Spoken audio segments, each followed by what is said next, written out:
Ladies and gentlemen, boys and girls, children of all ages, it is I, the diligent, vigilant, meticulous, sagacious, conscientious, analytical, methodical individual, D, Chiseled, Adonis, and we are back in Hold My Nuggets Studios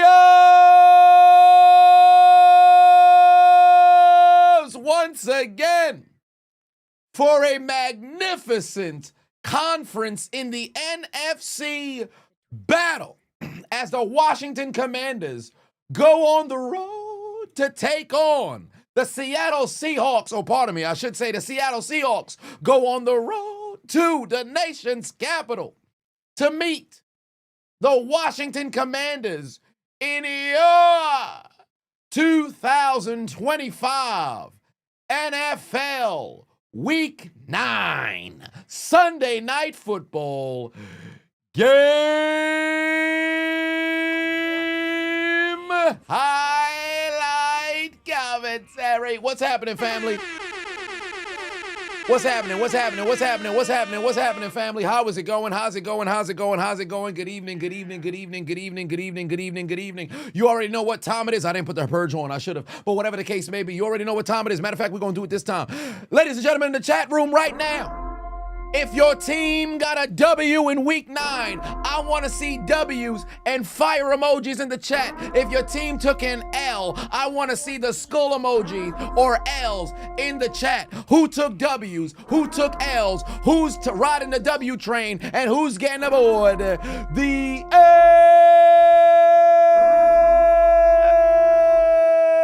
L train? Let it be known in the chat. I'm seeing some fire emojis. I'm also seeing a little bit of skulls as well. It is going to be a magnificent Sunday night football game. I am looking forward to it. My Pittsburgh Steelers did bounce back after back-to-back losses, and they got themselves a W. It was one hell of a Sunday. Truly, in my opinion, the best football Sunday this season. And stay tuned. The commentary is going live in 10 minutes. It's going live in 10 minutes. Hopefully it went live on Patreon. I literally, it kept showing the buffering circle for literally the last 15, well, actually, no. When did I set it live? 7:55? I tried to, the moment I finished it, I tried to go and set it live on Patreon. I don't know what the hell's going on. I hope it's live over there.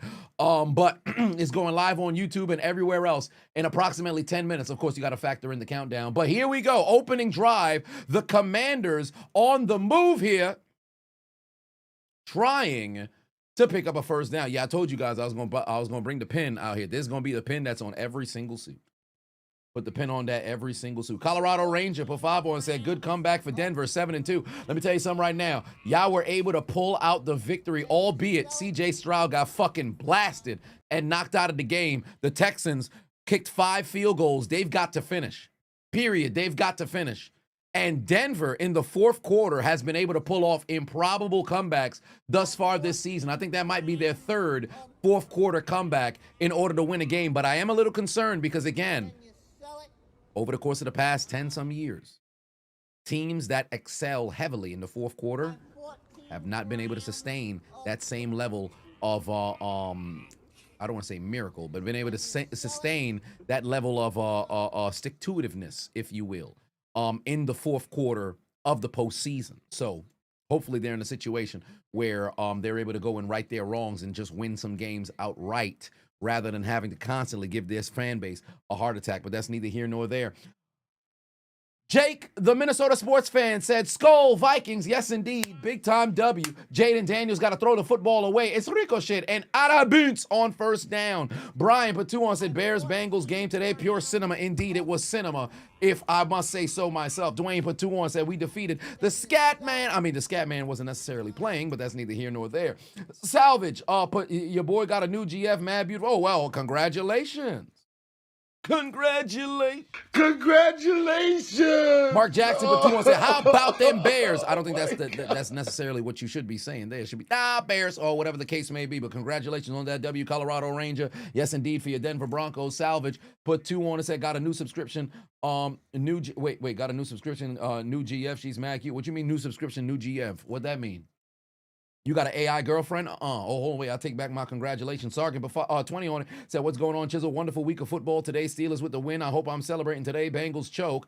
for the Steelers. We can relax. We got the Chargers next. Hopefully we got this. Yes, indeed. And by the way, bad news for the Chargers. I forgot to text Mr. No IG. Joe Alt left the game with an injury. This man literally just came back last week. He just came back last week and he left, got carted off the field. So anybody who has information on what happened with Joe Alt, because I literally was recording, so I have no idea what what the severity of the injury happens to be. But Joe Alt ended up leaving the game. That's very concerning. And he got carted off. I saw he got carted off, so that's very concerning. Nathaniel put 7 on and said Big Zoe with the ice, like Big Kirko, sock passe. Yes, indeed. Although the Falcons unfortunately messed around, they took an L because their kicker can't make an extra point. We'll talk about that in a bit. Tucker Kraft also went down as well. That was very concerning, and it seemed like it was no contact because he was in the middle of, I think he was blocking because he was behind the line of scrimmage when he went down. Net Strike said Buffalo Bills putting Patrick Kermit the Frog Mahomes and the Chiefs through a table. Go Bills. Yeah, the Bills did get that W.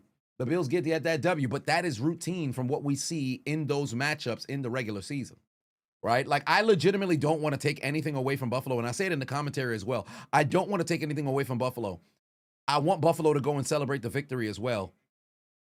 However, in the same vein, we've seen this all play out before. Bills win in the regular season, all of a sudden they meet in the postseason and the Bills lose. Like, it's one of those things like, all right, woo, got the W, move on to the next week. Like, it's not even one of those things where you could poke your chest out and talk shit because they're 4-0 in the postseason. And I hate having to look past, but there's certain times in which it's like, yo, there's no reason for me to sit over here and talk shit. Like when Pittsburgh beat the New England Patriots, I don't give a damn if we win in the regular season because they have our number in the postseason. So it's one of those situations where it's like, all right, yeah, got the W, woo. But I can't bring myself, and now granted, I'm not somebody who talks shit on behalf of teams because I'm not the one who's playing. But I can't bring myself to poke my chest out and you know, boast, if you will, about my team winning that game in the regular season. There is the punt. Oh, by the way, we got ourselves some sorrel here, some sorrel ginger wine that we got over here now, albeit, you know why I'm a dumbass? I didn't bring the cup upstairs. So this is a ivory suit. If wine falls on it, it will show. So there are individuals who are incredibly brave. They say women who wear white and drink wine are very brave. I say men who also wear ivory or white and drink wine are as brave as well. So tonight will be quite the interesting taste of the beverage, if you will. Drinking straight from the bottle indeed. Drinking straight from the bottle indeed. But number of different games went down to the wire. Very, very good football games. Brock Bowers is back. What a game he played for Las Vegas, but unfortunately, they could not come away with the victory. Albeit, shout out to Pete Carroll, said, fuck the goddamn tie. You scored the touchdown in OT. 16 seconds left to play. It really doesn't matter if I try to give the football to my opponent. I'm playing for the win. What else do you have to play for? What are the Raiders? 1-6, now 1-7. What else do you have to play for? Why am I playing for the tie? Fuck that. I'm going for the win. And once again, unfortunately, Geno Smith, his eyes is in the back of his helmet because the ball gets batted at the line of scrimmage. You've got to be kidding me. You lose the game with the ball batted at the line of scrimmage? It's crazy. Get 2-6? Well, they 2-ass as far as I'm concerned. Black Scarface in the suit. Well, where do I get my suits from? I mean, there's various different locations, but the bulk share of what I have is Indochino, if you will. They have a made-to-measure kind of situation, so you just go over there. They have different sort of specials. I'm going to buy a couple more, most likely come Black Friday or something of that nature. I'll go and I'll splurge on a bit of suits, if you will. But there is that. But there's a number of different locations that you could always go and grab yourself. How about them Patriots? Yeah, the Patriots, hell of a goddamn job from New England, taking care of business, and they still sit atop. They still sit atop the AFC East. Yeah, I did see the Blue Jays ended up losing in Game 7, and I believe Mans decided to go and slide rather than run through the plate. Somebody who knows baseball, Peyton, if you in the chat, you were there prior, but somebody who knows baseball, is that ultimately the dumbest thing he could have possibly done? Should he have just ran through the plate rather than attempt to slide home. Because I saw a bit of the highlights. I'm like, oh, that seems interesting. I wonder if he should have just kept running. Yes, the Panthers got the W in Lambeau, and Green Bay has been upset at home twice. The Browns got him, and now the Panthers got him. All right, here we go. Kenneth Luke Skywalker III, he's going to get the toss, pick up about 6 yards. They might give him 7. He's going to pick up about 6-7 yards, on first down. Today was a Daniel Jones, you remember? Well, there it is. TDM said, shout out to your Panthers, beat the #1 ranked offense, Dallas Cowboys, beat the best team in the NFC, Green Bay Packers. Shout out to Pissy Birds, Atlanta Falcons, and the Jets. Yeah, they're playing good football, man. Oh, wow, what a pass over the middle. That's going to be caught. And that's another first down for the Seattle Seahawks. All right, here we go. No spillage.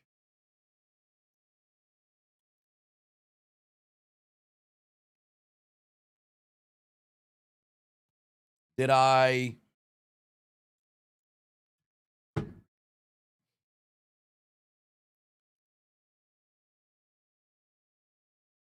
just say 6-7? I think I did.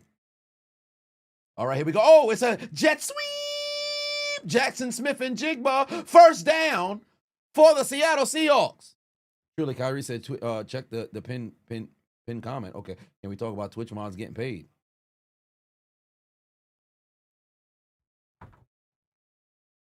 I ain't got it.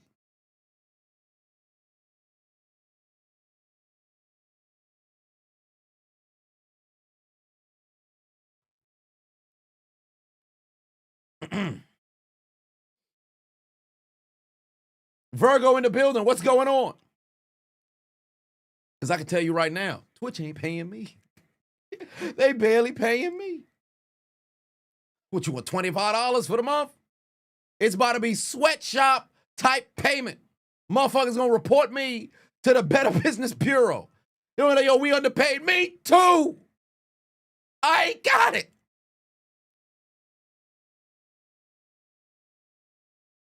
Darnell said, in terms of baseball, it's an underrated sport. Love the analytical aspect and approach to the game, along with the situation of balls and strikes that you have to account for. See, for me and baseball, I don't know any of that stuff. And the baseball games that I've gone through, it's relatively slow of a sport. And for me, it's just not my speed. I appreciate all sports. It's just not my speed. I'm not one of them motherfuckers who make, oh, man, that shit ass, man, it's boring. I'm not going to take away from the athleticism that goes into it, because I think the hardest thing to ever do in sports is hit a baseball.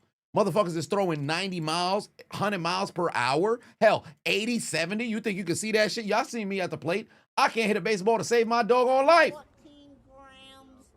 But it's not one of them sports that I grew up on, if you will. Although I did play it. Well, not necessarily. I didn't play it, but when I watched it in the early 2000s, and then football and basketball kind of took the cake for me. But yeah, there's been some games that I enjoyed watching. Remember that game in the field was the Field of Dreams that the Yankees had played against, it escapes me, a few years back. Watched that. The Cubs in 2016, that Game 7. Thoroughly enjoyed that game as well. So I've been able to enjoy them. It's just the games that I've went to in person have not been very enjoyable, if you will. Sargon put 2 on it. They're gonna give you 10,000 in Ush bucks. Yeah, you know I got that. Where is the Ush bucks? Oh, it's over there. Jalen put 5 on, said, with the #1 overall pick in the 2026 draft, the New Orleans Saints elect every damn body. Them boys going out like sad, like, oh yeah, the Saints is ass, bro. The Saints is absolute ass.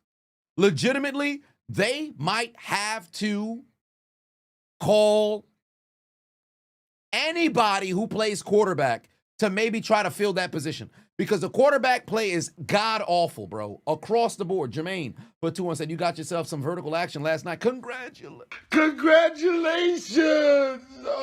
Engaging in the carnal knowledge, if you will. 2nd and 17 right now.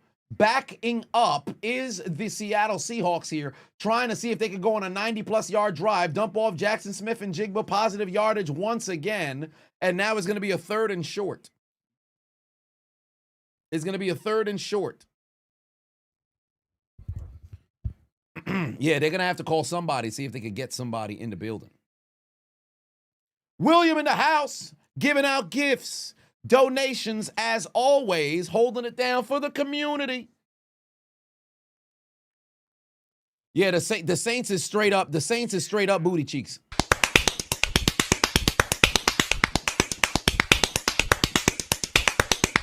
Third and 2, ladies and gentlemen. Here we go. Empty set formation. Here comes Sam Darnold. He's looking over the middle. He's escaping, looking towards the right, able to go find his man. Oh, boy, he put the ball on the ground, but it's enough to catch the football. KJ Barner moving the chains for the Seattle Seahawks. And the Commanders cannot get off the field here. The Commanders cannot get off the field here. Look at Sam Darnold's eyes here, going through read number 1, read number 2, read number 3, able to find his man open over the middle to go and move the chains, keeping them feet active. He's 4 of 4, 49 yards on the day thus far. Sam Darnold effective on offense. Hand off to Kenneth Luke Skywalker III. That's another first down for the Seattle Seahawks as they continue to matriculate the football down the field. Commentary just went live, right? Commentary just went live? Yes, it did. Commentary just went live. Let me post it everywhere else.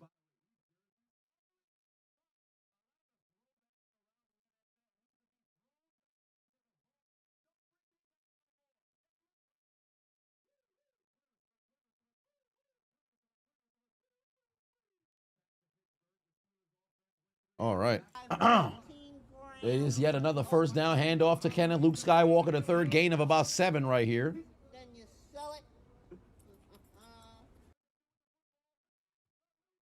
Yeah, commentary is live right now. Beautiful. All right. Perfect.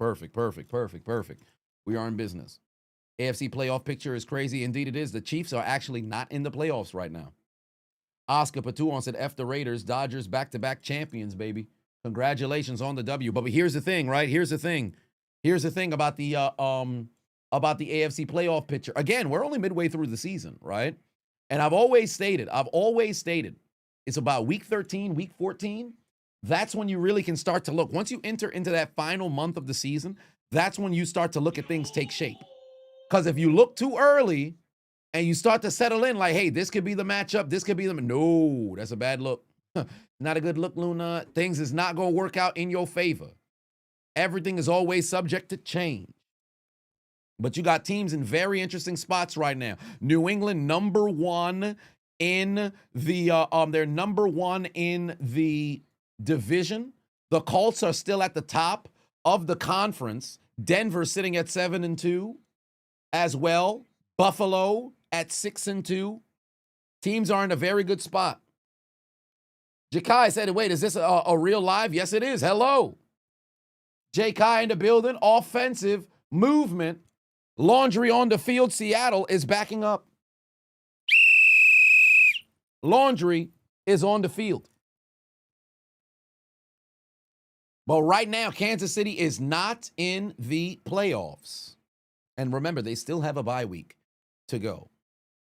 Meanwhile, in the NFC, with the Green Bay loss, guess who?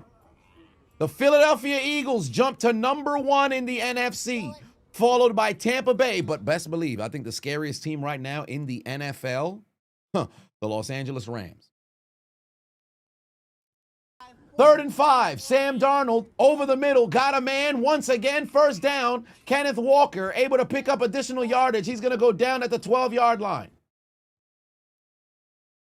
Jalen put 5 on, said, you legit fell asleep before the first half of that Saints game. Best nap in a hot minute. The clip I use is accurate representation of the team. Or which clip? You mean this is the representation of the Saints?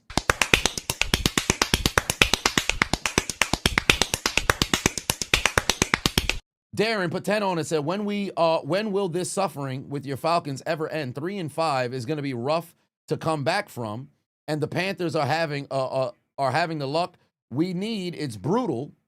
Punching the air right now, just pain. Yeah, it's terrible. Y'all should have 100% made that extra point. Oh, wow, that was a dangerous pass, but Laundry's coming out on the field.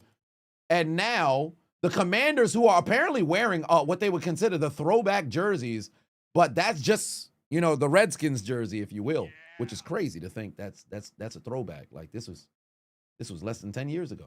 But there's a pass interference there on Marshawn Lattimore on Jackson Smith and Jigba, and that's going to be a first down inside the 5. Seattle's got first and goal. Tank the Sun giving out gifts as well, always holding it down for the community, keeping the consistency going. But yeah, for the Falcons, they're in a very tough spot. The Falcons are in an incredibly tough spot. Because now in that in that NFC South,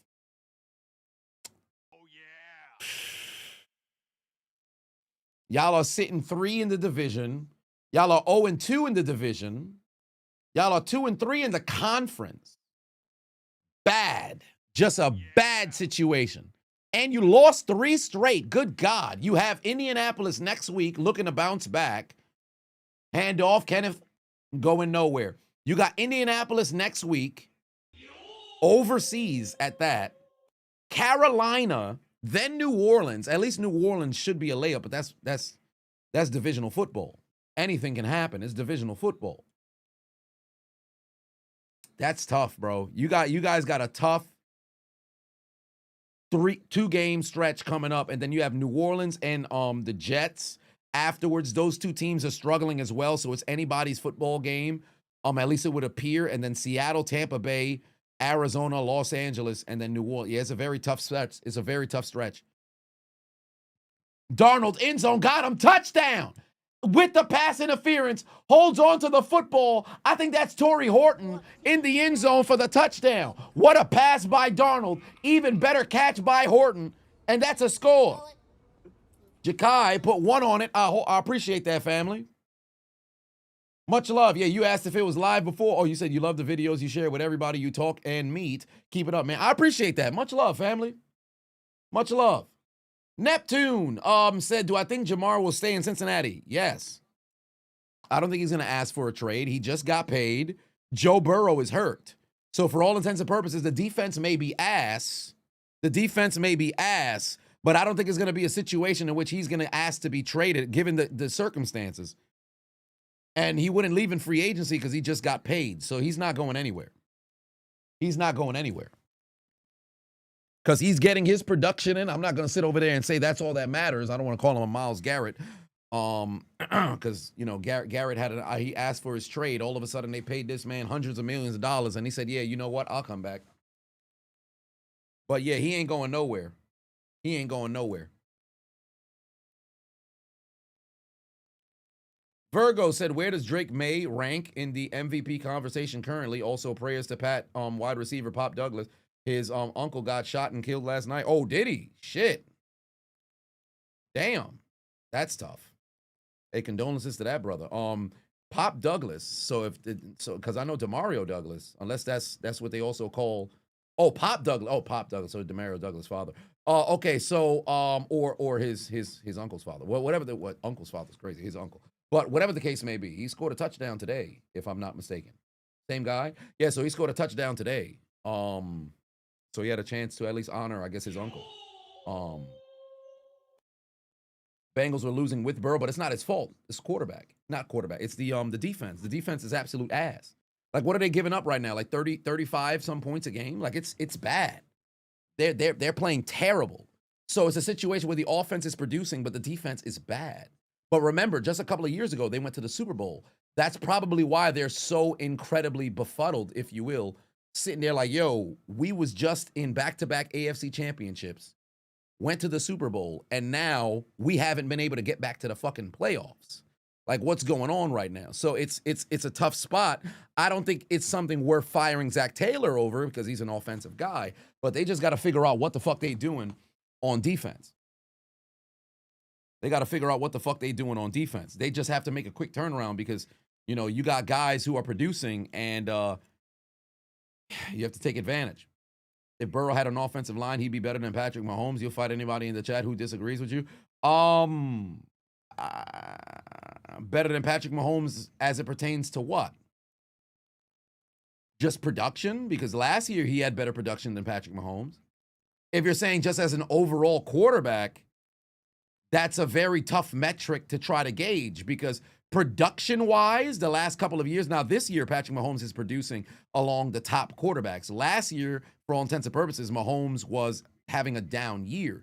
But it's all encompassing. It's not just statistics as well. Like Burrow has the clutch gene that's there, as Mahomes has as well. Both of them are able to go and produce. But then in the postseason, you show up big. Fourth quarters, you show up big. I think Burrow has done that, but Mahomes has done that as well. Like Mahomes is this generation's best QB, albeit there's times in which other quarterbacks can have better statistics and have a better year or whatever. But who is always near the dance or in the dance? 5 of the last 6 years, he's in the Super Bowl. 7 consecutive years, he's in the AFC Championship. It's not all him. Of course, it's an entirety of a team, but he's the core piece, the engine that keeps the thing going. We've seen Kansas City with a defense that wasn't that great make it to the AFC Championship. We've seen Kansas City with a great defense make it there to the Super Bowl. We saw Mahomes with a all right defense still go and win a Super Bowl. So it's a situation where if you're the QB who's leading the team, no matter what's happening on the other team, on the other side of the football, you've got to find a way to will your team into contention. And even if you were to lose, it's a situation where they'll never point the finger and say, hey, it's your fault. And I don't say that's what happens with Burrow, but you give Burrow a better offensive line, great. The defense still can't do shit. Like, all it's going to be is Burrow's more available now. If Burrow had Patrick Mahomes' offensive line, Burrow would easily have 3 rings right now. That's a lie. That's a lie. That's a lie. Because Patrick Mahomes, not by any estimation, has the best offensive line in the league. His offensive line is what? Slightly above average? We watch Jawan Taylor every single week jump off sides and false start. No offensive lineman has more penalties than Jawan Taylor. Why would you say this? Like, you didn't even address the defense yet, TDM. Come on now. You got to release yourself out that genjutsu. What are we doing here? All right, here we go. The Commanders' offense back on the field here. 3rd and 2 from their own 28-yard line. JD5 with under 2 minutes left to go here in the first quarter. He's going to need to make a play to move this team down the field. They need to get a score because Seattle can make this ugly really quick. JD5 using his arm. Got his man. High points the ball. What a catch. That's a hell of a catch right there. There's laundry on the field, though. Hopefully this isn't on the offense. That was a hell of a goddamn pass. That was a hell of a goddamn pass. Hopefully they don't call that on the defense because that's one fucking catch right there from Zach Ertz. Holding on the defense. All right, that's a first down. Automatic first down. I guess they're going to go ahead and accept it. Maybe that adds them, gives them 1 more yard. That was holding on the rookie as well. I just want to see this catch from Ertz once again. Yeah, that's definitely defensive holding. Look at him high point the football. That's a hell of a fucking catch, bro. I guess you can accept the penalty because that was the same down and distance and yardage that you gained regardless. So might as well just take the penalty. That's a first down. There's a toss. Blocker right there. Can he get somewhere? No, he can't. Down he goes after a gain of about 4. I got Dallas said most hypothetical QB. What do you mean most hypothetical QB? Burrow, Herbert, or Lamar? What do you mean by that? Hypothetical QB. What do you mean by that? J Nation said Pat made it work with Chick-fil-A workers twice. Give Pat Chase and Higgins, watch what happens. You got Flacco back there. He's putting up the same stats as Burrow right now. Yeah, Flacco's fucking balling. That's another thing that we got to take into account because whenever people play the hypotheticals with moving pieces around from different teams, you also have to factor in the other pieces that are there. Like, okay, you want to improve this offensive, you want to swap offensive lines. Great. Are you also swapping the talent that's there as well? Why do you think whenever they made the argument regarding Peyton Manning versus Tom Brady, it was never saying, oh man, if you put Peyton Manning on the Patriots, they win the same amount of Super Bowls, if not more, right? They're not saying that because Peyton didn't have pieces on offense. They're talking strictly about the defense. Nobody was saying, man, Brady always had more pieces. Manning, for the bulk share of his time in Indianapolis, had Edgerrin James, had Marvin Harrison, had Reggie Wayne, and with that entire core group, Dallas Clark as well, couldn't win it with Edgerrin there. Edgerrin left, retired, or I should say he left and went to Arizona. Then Joseph Adai and Rhodes came in. They won that championship in 2006. They only won one championship in Indianapolis. One. But remember, on the other side of the bowl, Freeney, Mathis were Hall of Famers. Bob Sanders won a Defensive Player of the Year, but Sanders was available for what, 2.5 seasons? Freeney and Mathis were getting sacks left and right because the offense was always playing with the lead in the regular season. But guess what? Playoff time came, defense folded. And albeit Manning choked numerous different times in the postseason, but take a look at Brady's defense. They always had you ready to play, period. All of the Super Bowls, every single one, they were within a touchdown. Every single one. That's why when they say, oh, Brady, Manning, if you would have switched the two. So all of the, it's not basketball. It's not one-on-one. And even basketball is 5-on-5, but you can kind of turn it into a one-on-one game. Football, you can't do that shit. Do the Steelers end up getting a wide receiver at the trade deadline? No, because they signed MVS, so they're not going to make a move. Spooky said Myles Garrett to Philly or Jalen Phillips. Myles Garrett's not moving. There's no scenario where Cleveland's going to mess around and make a move. I don't think it's going to happen. You paid him all that money, albeit you could say, all right, we'll trade him away so we could get some additional pieces, but I just don't see it happening. Because how much more can Philly go and give up in order to go? Myles has to be for like 2 first-round picks. He's the best defensive end in football.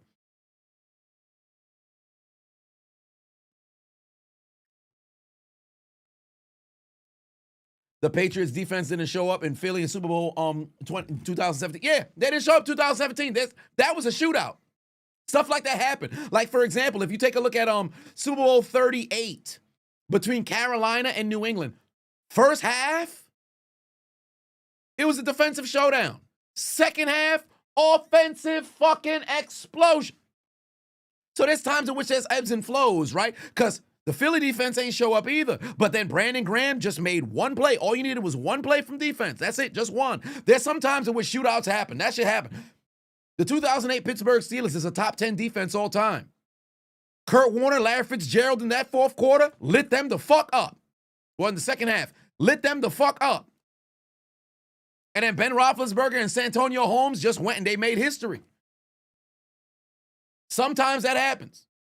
The whole game with New England was crazy. I don't know why they didn't play Malcolm Butler. Still, it's a conspiracy. But they ain't show up then. But that was the one Super Bowl that the New England defense did not show up for the entirety of the game. That was the only one. In 8 total trips.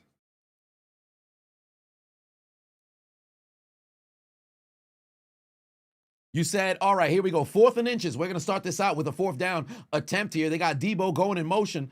They're going to hand this. Oh, no. JD's going to roll. He got to find somebody. Got his man. That's a first down. And they're inside Seattle territory. Yo, I thought this was just going to be a fucking naked boot for JD. That was about to be bad. Thank God they had somebody going out to try to see if they could get the reception. Because look how the Seattle Seahawks had an answer right there to the boot. They had a man right there ready for the boot. Bates was able to slip out right behind the defense. That's a first down inside Seattle territory. Jalen put 5 on said, any matchups I would want to be booked for this upcoming Mania. You need Triple H to book Cargill versus Belair. That's number 1 for the title. And also possible picks for the Rumble. I have nothing for the Rumble right now outside of saying either Gunther, and then for the women, Liv Morgan. The Liv Morgan 100% for the women. For the men, Gunther.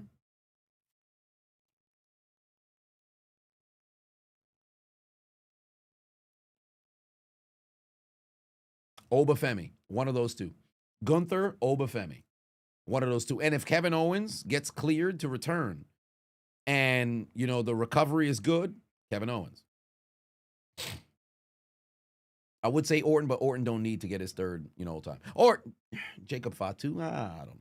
But Sargon put 2 on said, Mr. Donor. I'll go up. I'll go and grab that then.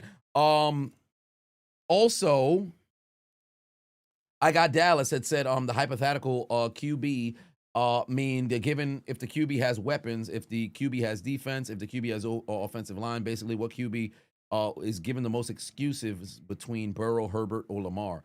Between Burrow, Herbert, and Lamar, probably Herbert hasn't gone as far. Herbert hasn't won a playoff game. So Lamar's gone to the AFC Championship, but he's a two-time MVP. Burrow's been to the Super Bowl, and they lost. It's 100% clear it's not Burrow's fault. Lamar has had some chokes in the postseason. So has Herbert as well. I don't think people those who talk about Herbert as if he's in the same conversation as those other quarterbacks, I think they're not really watching the same game. I think he has the capabilities to get up there, but he's just not there in the conversation. So really, if you were to say who gets the most excuses, per se, probably Herbert. Because Lamar, rightfully so, gets excoriated for trying to play a little bit of hero ball, not necessarily being as aggressive, sometimes having a bit of mental lapses during the postseason. Burrow balled out, and they just straight up lost. And Herbert, for whatever reason, year after year, folks make it seem as if, you know, he hasn't had some stinkers here and there. So I'd probably say the most excuses end up getting thrown towards Herbert. So there is that. 3rd and 2 right now from the 40. Yo, y'all need to get a first down. Oh, my God, they got a one-on-one situation. It's not going to work out. This is about to be a flag. This man's fucking helmet came off, too. This is coming back. This is coming all the way back. It's about to be illegal hands to the face. It's about to be illegal hands to the face. This man's whole helmet came off, bro. What are we doing? No blocking up front whatsoever. No blocking up front whatsoever. Yeah, you knew it was coming back. Thomas, 2-1 said, congrats on the W. Gonna trash talk tomorrow. Hey, do what you got to do, family. Do what you got to do. Sargon put 2-1 said underrated QBs. I'm not a good person to answer the underrated, overrated kind of situation. Oh, wow, that's a face mask. This dude just grabbed the face mask from Whoa, hold on, wait. Hold on. Wait a minute. This should have been 2 fucking flags that was thrown. He took his helmet off himself. That should have been a flag on the defense, offsetting penalties. Hold on, timeout. Oh, how did the referees not peep that? He took his own helmet off. I know I'm not tripping. Jaden Daniels under duress. He got to throw the football away.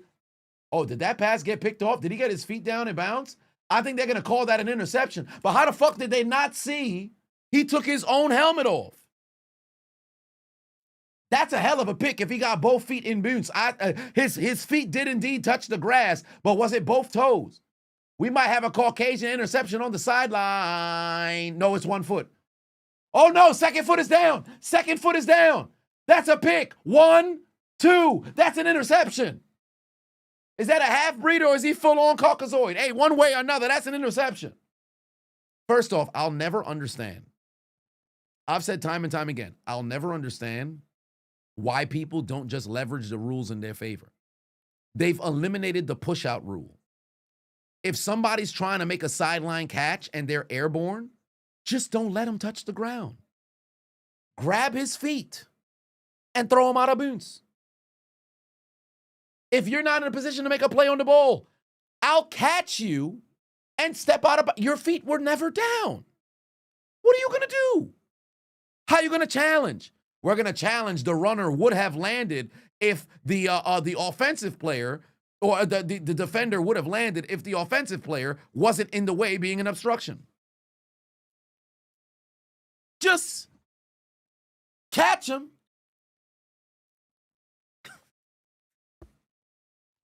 I'll never understand that. You on the sideline, the man's foot is by your damn nipples. No, don't catch and hold, because if you catch and hold and they land in like they you have a decent amount of space. Like if it's by the numbers, I can't just try to run to the damn sideline. It's not gonna work. But if you're on the sideline, just it's gonna look violent as hell. Now, no, it does happen very fast. I will say that much. But in real time, you can judge if you can make a play on the football or not.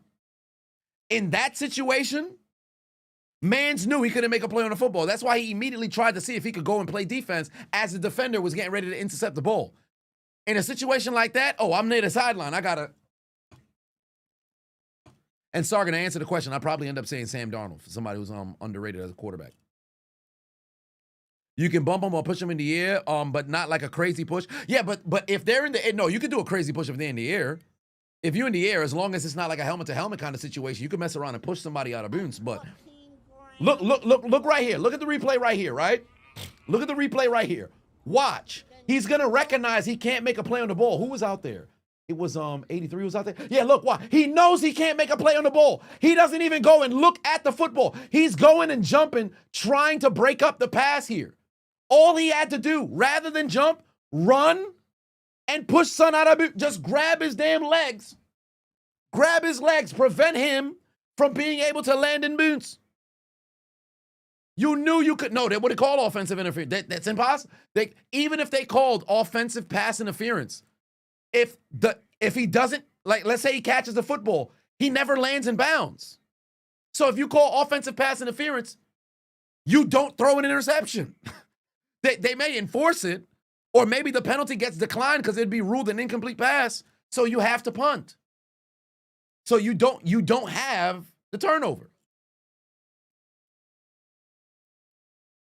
Gear Trail for 5-1 said only Atlanta can lose a game where their number one receiver has a monster game because they missed the tying PAT. Yeah, it was terrible. Fucking terrible. Drake May. Drake London. Shit, Drake May as well. 2 Drakes went off in that game, but Drake London, 3 TDs. 3. And the last one, spectacular. You lose. So how many people had 3 touchdowns today? Drake London had 3. Brock Bowers had 3. No, Devontae Adams had 2. And Devontae Adams tied Tony Gonzalez for the 8th most touchdowns in NFL history, receiving touchdowns in NFL history.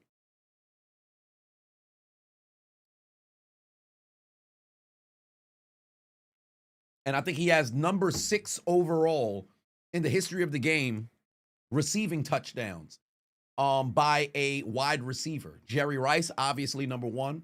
Randy Moss, number 2. Terrell Owens, number 3. I believe Marvin Harrison and then Larry Fitzgerald, or Larry Fitzgerald and then Marvin Harrison. I'd have to look that. Let me see here. Is Fitzgerald in front of Marvin Harrison, or is Marvin Harrison in front of Fitzgerald? Let me see. I want to say it's Fitzgerald in front of him. I think Larry's in front of him. Yep, Larry's in front of him. No, Marvin's in front of Larry. I'll take that back. Shit, I completely forgot about Chris Carter. All he did was catch touchdowns. So Devontae's number 7. Oh, Charbonnet, that's a first down. All Chris Carter did was catch touchdown. What? Damn, Chris Carter had 130. God damn. This is why people sleep on Chris Carter, man. People sleep on Chris Carter. That man was a fucking beast. All he does is catch touchdown.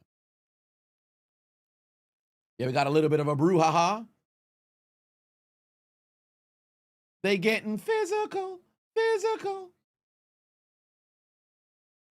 Chris Carter caught touchdowns and snorted cocaine in Philadelphia. Yeah, he was a drug addict for sure. But one thing I do appreciate about Chris Carter, he's the first motherfucker who they usually have speaking at the rookie symposium. Now, I don't know if they still got the somebody call timeout. I don't know if they still got the rookie symposium the same way that it was back in the day, but the way they used to have the NFL legends come in and talk to the rookies, they need that. Them motherfuckers got to come back and talk to them folks, fam, because that shit was moving mountains for them damn rookies. And these motherfuckers need guidance like a motherfucker now. Stan Lee put 20 on, said, you see Seattle get on the L train tonight due to them playing sloppy in the 4th, especially after that game against Minnesota. If Washington can capitalize on missed chances, they can pull out a win. Shout out to the Pats for the dub. Well, it all just depends, because ultimately, if Washington finds themselves in an incredibly deep hole, I struggle to believe they'll be able to pull themselves out of it. So they have to keep this relatively close entering into the 4th, because I think it's a knotted game and it's relatively close. Within 3, tied up. I'll even give you within 7. Then all right. But if it's a 2-score game and Seattle has the football for a decent drive early into the 4th, probably carrying to about 9 some minutes remaining, then it's going to be a little bit bleak because I just don't know if Washington has that offensive firepower. But again, this is any given Sunday. You said, Pilates, play the stop sign? Say less. Hold on, guys. Please tell me why you stopping me? Stop sign? No, I said What stop sign, man? I said I'm about to tell you. Huh? You say stop sign? No one said stop sign but you. Hold it. Don't be searching my car. Stop sign? Who said stop sign, man? Gear Trail for 5 on said, but seriously, the Falcons are relying on talent, making plays. They can adapt. They can't adapt for the life of them. You don't want to hear no simulated BS. Hey, folks got to step up. That's just the reality of the situation. Folks got to step up. Period. Especially if you want to win games in this football league, man. Like, and remember, it's like there's some people who play for different things. I said it in my Pittsburgh Steelers reaction earlier today. There's some franchises that's playing just to have a winning season. There's other guys who are just playing just to win on Sunday. There's some people who's playing, in order to go and win the division. Other folks who's playing just to go and win a playoff game. People who got a target in the playoff to say, all right, I just want to make it a championship Sunday, like the Dallas Cowboys. I think if they were to make it a championship Sunday and they lose, even if you don't mess around and go to the Super Bowl, you finally got over the albatross of the divisional round because they haven't been back to the championship game. Now, if they don't make it this year, it's going to be 30 fucking years, right? So with that being the reality of the situation, there's different franchises that's playing for different things. But if you're a team who's like, yo, Super Bowl or bust, like the Pittsburgh Steelers, like the Buffalo Bills, like the Kansas City Chiefs, like the Baltimore Ravens, if your squad's like that, where it's like, yo, it's championship or everything's a fucking failure, especially if the team is geared towards getting that done this year. And mind you, I didn't name all of the teams either. Don't think because I'm omitting motherfuckers because we're the only 4 who's playing for a championship. I think the Rams, I think the Ravens are also squads that's playing championship or bust as well. The Patriots, you just want to take a step in the right direction, but if you get a championship out of that, then by all means, why the fuck not? But there's a lot of different franchises that's playing for different sort of things. But in the case of Atlanta, it's like, yo, you want to be able to make it back to the postseason. Win the division would be great, but make it back to the postseason and actually contend because you want to know what you're going to have here with Michael Penix. It's his first season actually being the starter. You want to justify having $100 million on the bench and Kirk Cousins, albeit he looked god-awful last week, so that's somewhat vindicated why Penix is starting, but one way or another, you want to justify keeping all that bread on the bench with Kirk Cousins and starting Michael Penix. So if I could get back on track, win some games, and then furthermore make it to the playoffs, I think that'd be a step in the right direction. To the end zone, Torrey Horton again, bro. Wide open in the end zone. Torrey Horton with his second touchdown today. Good God. 7 plays, 60 yards, 4-minute touchdown. Seattle Seahawks, Sargent for 5 on said, you know why the Saints lost? It's because of Santos Escobar. Well, perhaps, who knows? But man, let me tell you something right now. Motherfuckers is cooking. Ethan Page and Chelsea Green on champs together. What does that mean? They had a event today or something? I want to see Chelsea Green hold the gold again. She won something in NXT. Torrey Horton with the touchdown.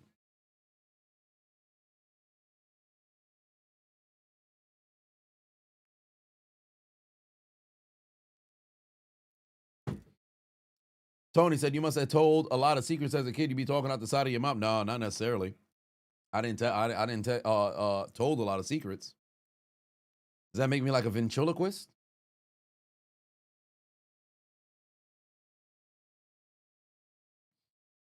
Colorado State legend. Yeah, he was cooking. That game against Colorado was absolutely wild. It seems like most QBs have a career revival after leaving the Jets. Well, the problem is the Jets is a very incompetent franchise. So when you happen to have to deal with a organization that people go there to essentially die, if you will. Steven came in the building giving out gifts, donations, 20 big ones, holding it down for the community. Where's Dr. Umar when you need him? Because Steven, Tank the Son, and William came into the chat, and what are they giving out? Donations.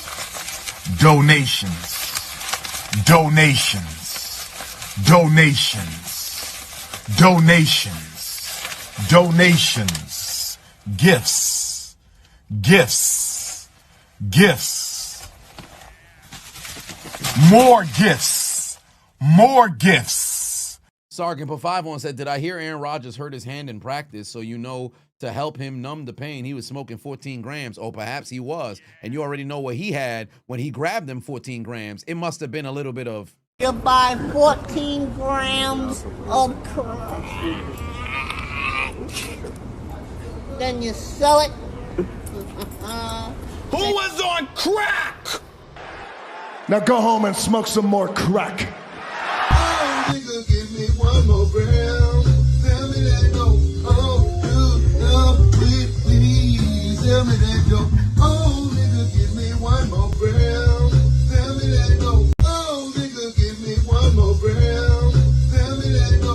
Oh, please. Tell me that no. Oh, nigga, give me one more gram. Tell me that no. Gear Trail put 5 on, said, you're convinced that Kirk Cousins was sabotaged against Miami because look how Baltimore destroyed them. They ran the ball effectively. Well, I can't necessarily say Mance was sabotaged because even the times in which he went out there to go throw the ball, he just looked like an absolute shell of himself. Did not have zip on the football. Didn't seem as if he was reading the defenses effectively. And, of course, Baltimore, they imposed their will all over the Miami defense. And Miami's offense, they were struggling as well. Like, Baltimore ran away with the game damn near immediately. The 2 touchdowns early from Mark Andrews.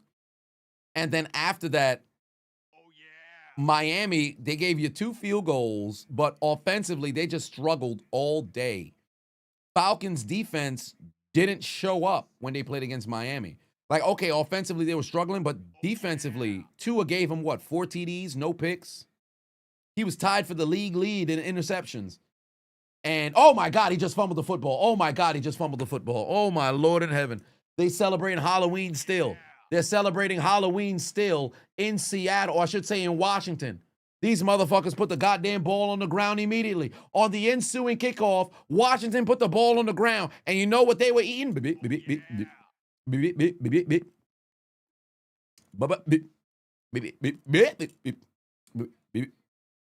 Butterfingers.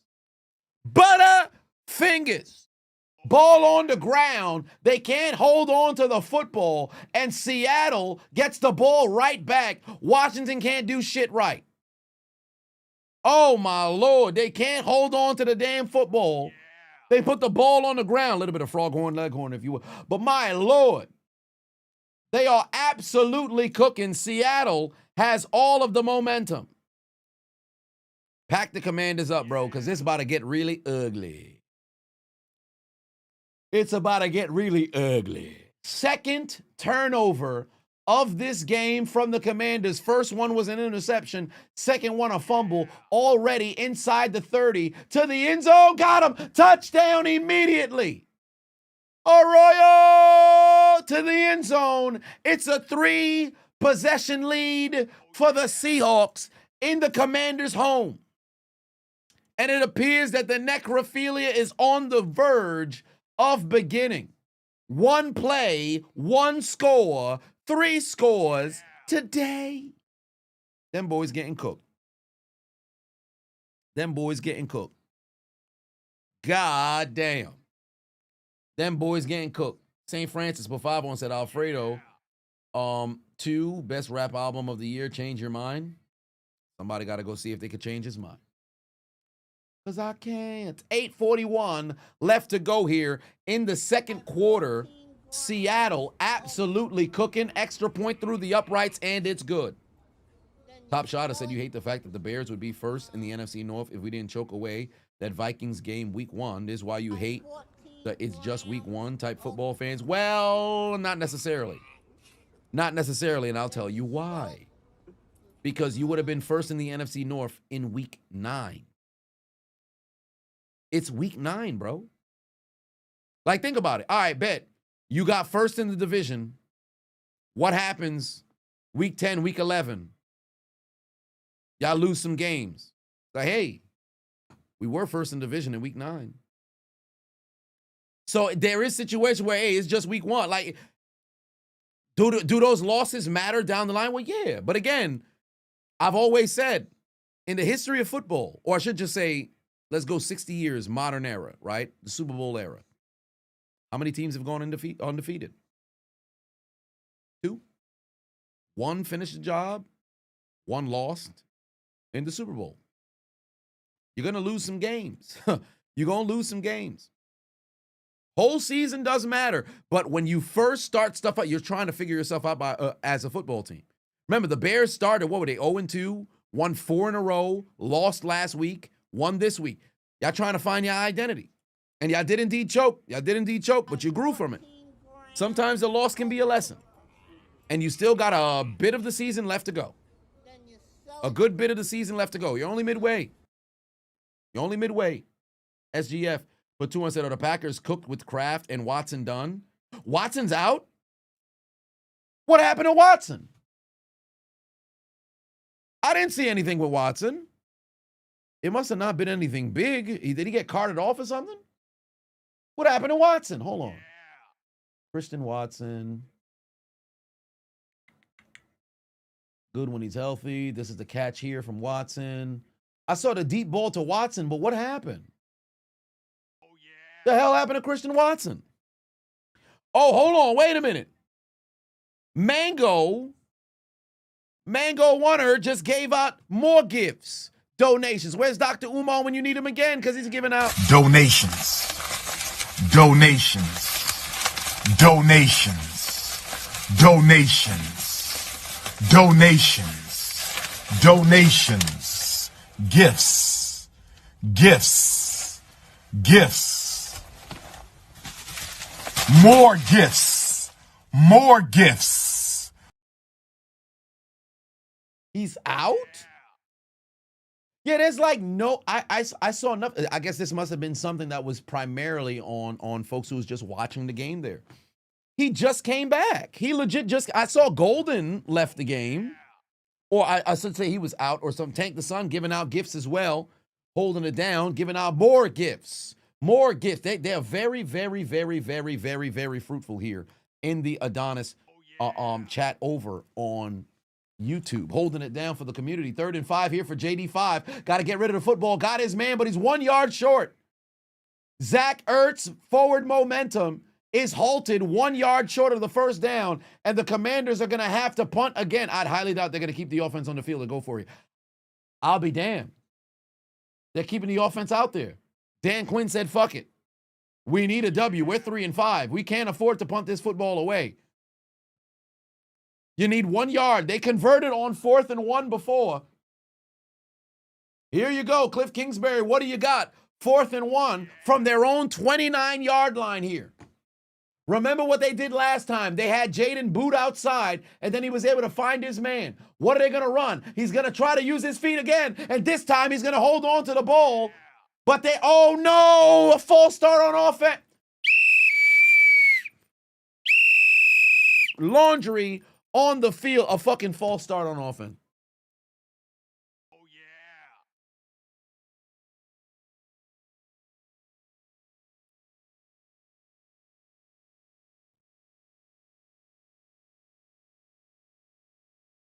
Oh, yeah.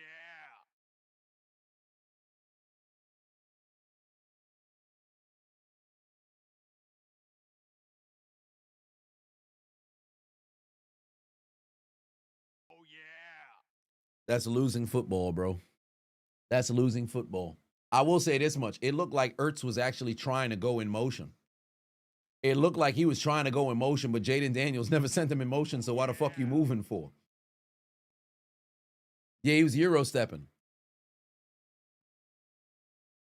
That's a damn shame. That's a goddamn shame, because that would have been a big first down.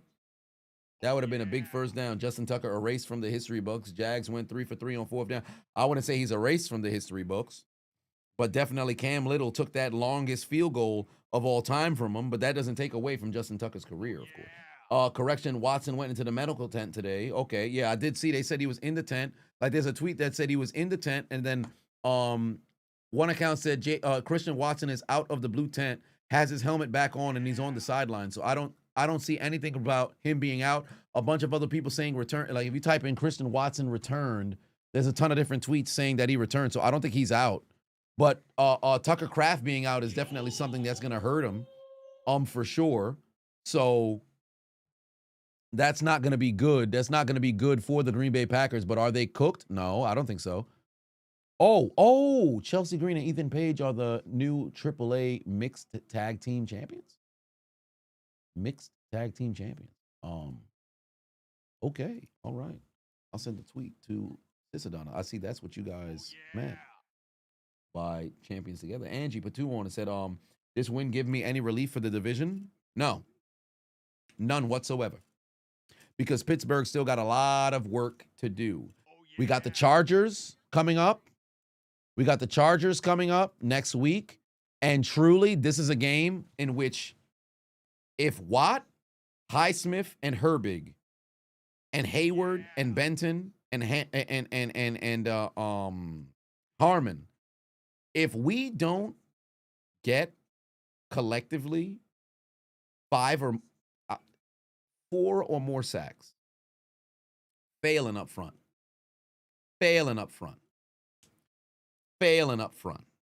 got to get the job done. Sunday Night Football again in prime time. Got to get the job done. Got to get the job done. We win next week, I'm confident. Because I think that I think we'll get Cincinnati this time around, playing at home. I think we'll split with Cincinnati, get this W, and then we go on the road to Chicago. We really got a chance to go up against Buffalo on a decent, run. Because we've got nothing but good football teams and you got to have a bad sour taste in your mouth taking on, or I should say losing that game against Cincinnati. So we have to see.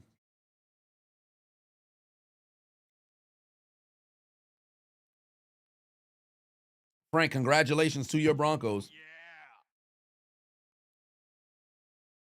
Jay said, don't get too happy. I'll never get too happy after watching. It's like, all right, cool. You celebrate your victory. Like after a loss, 5 minutes later, 5 to 15 minutes, I'm over it. After a win, 5 to 15 minutes, I'm over it. SGF, put 5 on it. Said, true, not cooked, but Love can't play to the competition. Philly might hunt him down when they get the edge rusher tomorrow. Well, we'll see how things play out. Anime Nerds at 21-0. The Sharks / Red Wings hockey game happening right now is more competitive than this football game, yet the Commanders are not doing a very good job entertaining America. Gomgomery Gaming just became a member. I appreciate you. But yeah, so Pittsburgh has a lot of additional work to go and do here. They got a lot of additional work to go and do here. But shout out to their top 3 draft picks making plays here today. Derek Harmon had a sack. He had a sack, or I believe a forced fumble. I believe he might have been the one who had the forced fumble, who punched the football. No, it was a fumble recovery. Sorry, he had a fumble recovery. Caleb Johnson had the fumble recovery on the special teams. And then Sawyer had the ricochet interception. So the top 3 draft picks all made a play. Glenn Boone said, y'all drinking water? Yes, indeed. Got to make sure you have your water over here, although I don't think I took a swig thus far during the stream. So I'm going to go grab some.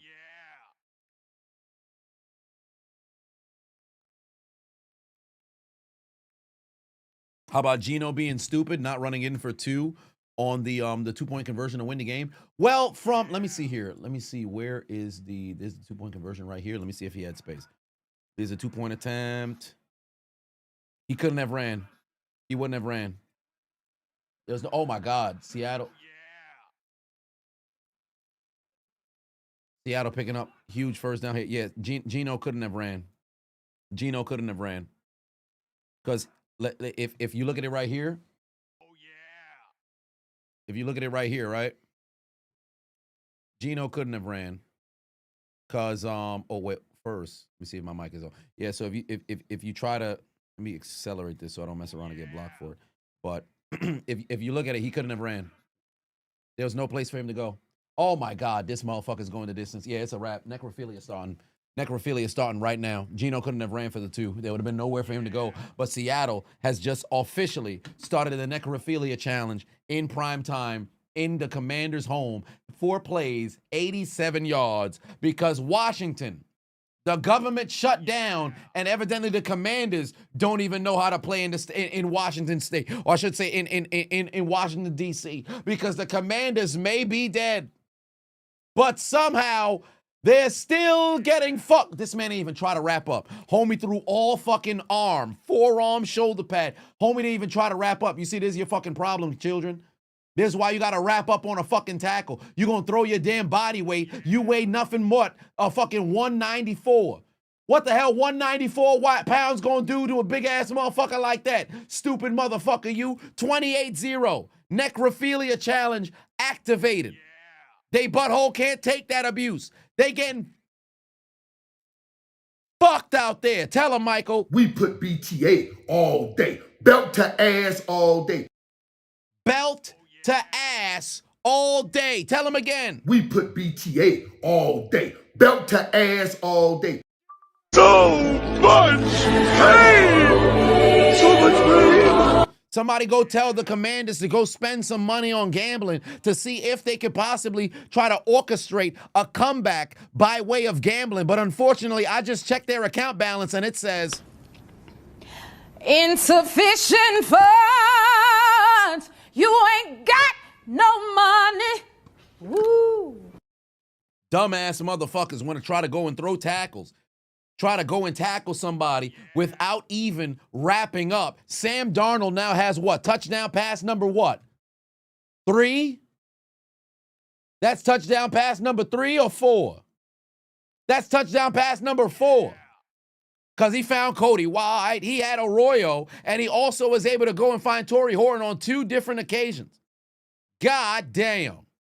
He's perfect today. Perfect. Perfect Sal wasn't even this perfect. Sam Darnold is 13 of 13, 229 yards, 4 TDs. They better not even have him throw a pass anymore. Oh, yeah. Anymore. He's perfect on the day, bro.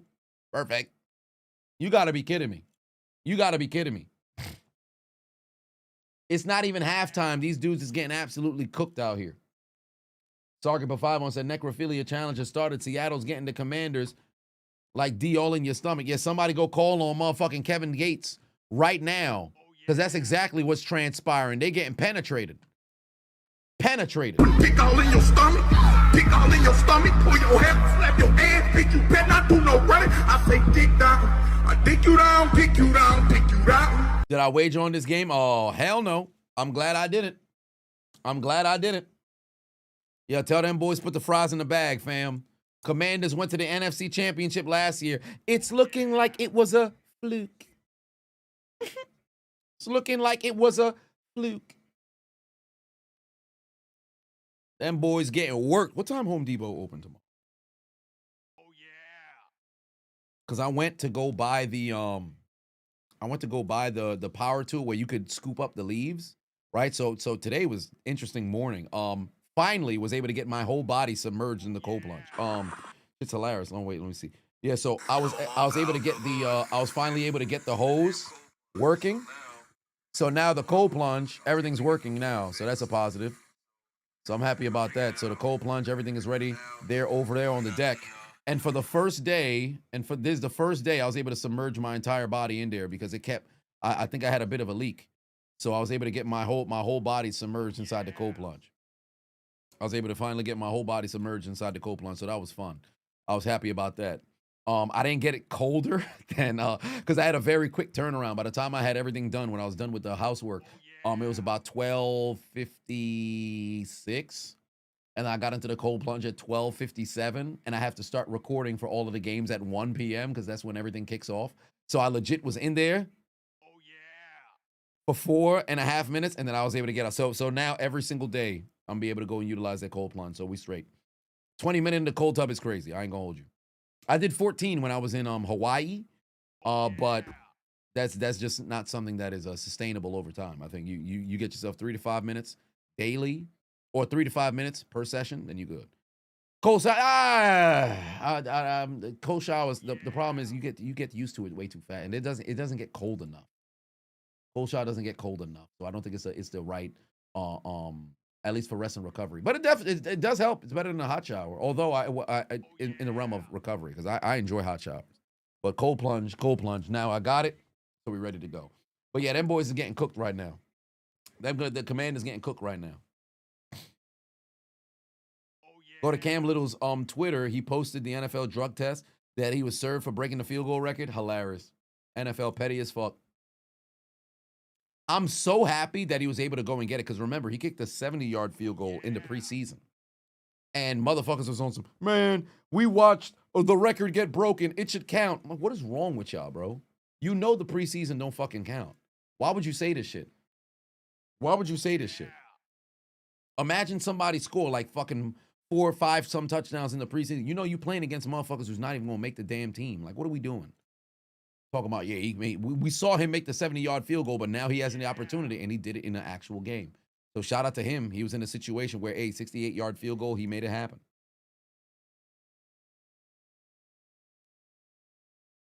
All right, here comes Debo.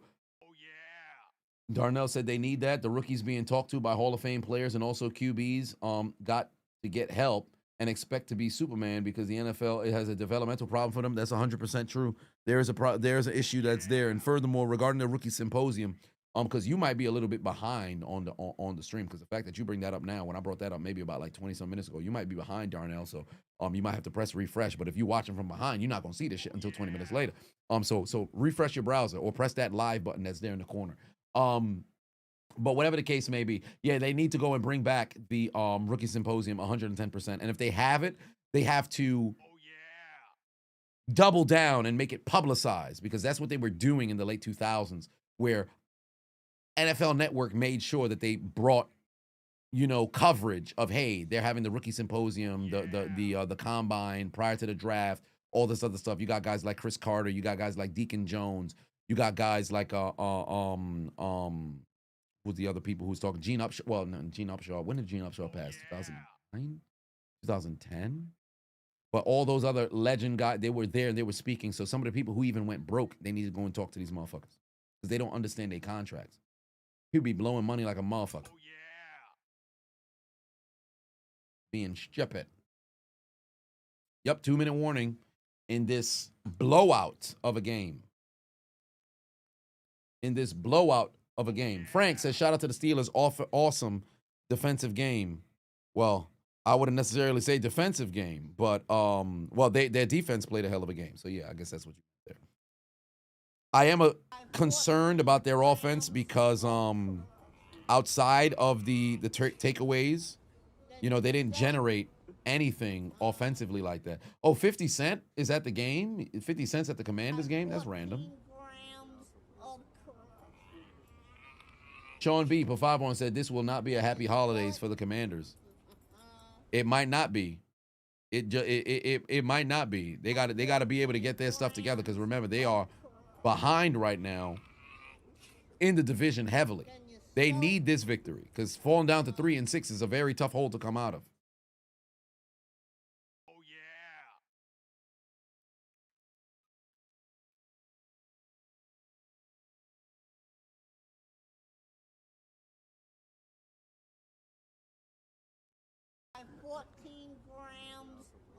They did a 6-7 commercial, did they? Oh my.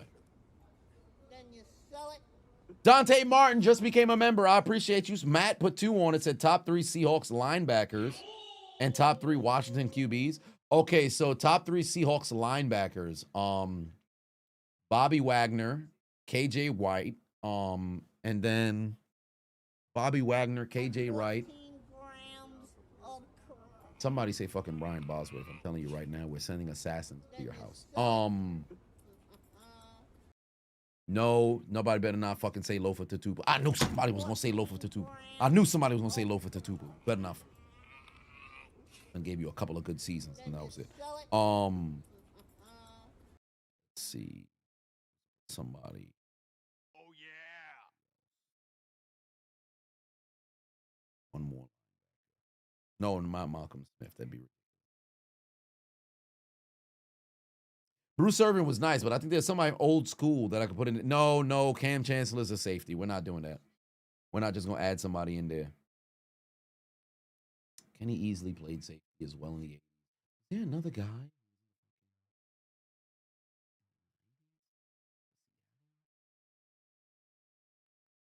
Bobby, KJ. All right, that's a first down.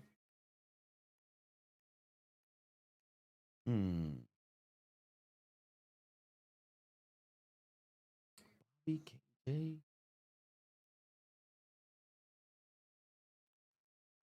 By 14 grams. Oh wait, but dang, he played during that era as well. But Cliff Averill was I think Cliff Averill was a defensive end though. I think Cliff Averill was a defensive end though. Cliff Averill, was he a defensive end? Yeah, Cliff Averill was a defensive end. He was 100% a defensive end. Yeah, he was 100% a defensive end. Yeah, Cliff Averill was a DN.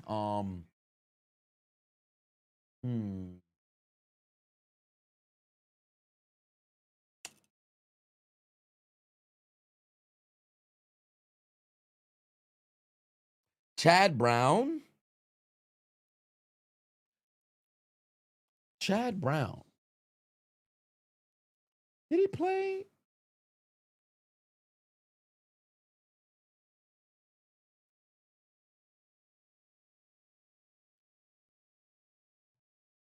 What? 8 years in Seattle. Because I remember Chad Brown for Pittsburgh. Exactly. He was in fucking Pittsburgh. Went to Seattle. 8 years in Seattle. You know what? Yeah, Chad Brown. Chad Brown, middle linebacker. Getting after. I mean, he had better numbers he had a longer period of time in Seattle than he did in Pittsburgh. So, we'll go Chad Brown. We'll go Chad Brown. We'll go Chad Brown. Bruce Irvin, just 3 from this era is tough. Chad Brown gave him 8 years in Seattle. Gave him 8 years in Seattle.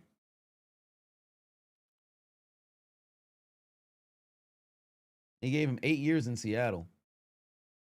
Bruce Irvin gave you 6. Yeah, I'll go Chad Brown. I'll go Chad Brown. I'll give you Chad Brown. And as for top 3 quarterbacks, no. Bruce was a linebacker. He was like somewhat of a makeshift. Barkevius Mingo. I don't. That's a made up name. There's no way that's a real name. Motherfucker played 1 season. You don't get the fuck out of bullshit. A real name? What's wrong with these parents? 2nd and 5, a minute left to go here in the quarter. JD5 gonna have to throw this football away. As for the that's a bad name. I ain't gonna hold you. As for you better stop with the fucking low for Tatupu. I'm not gonna say low for Tatupu. Stop it. We're not saying low for Tatupu.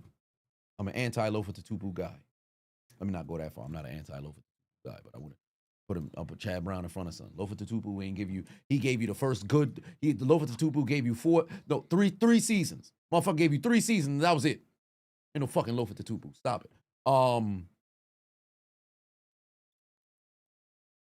Washington quarterbacks. Washington quarterbacks. Oh, JD's gonna run. Why didn't he just go score? Sonny Jurgensen, Joe Theismann, Doug Williams. Mark Rippon was kind of but Sonny Jurgensen, Joe Theismann, and Doug Williams. That'd be my 3.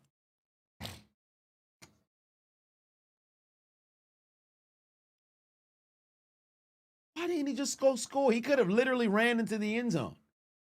Could have loaded. Now I know he's a little thin, or as they'd say, light in the ass. But first and go ahead, and believe it or not, oh, there it is to the end zone, touchdown!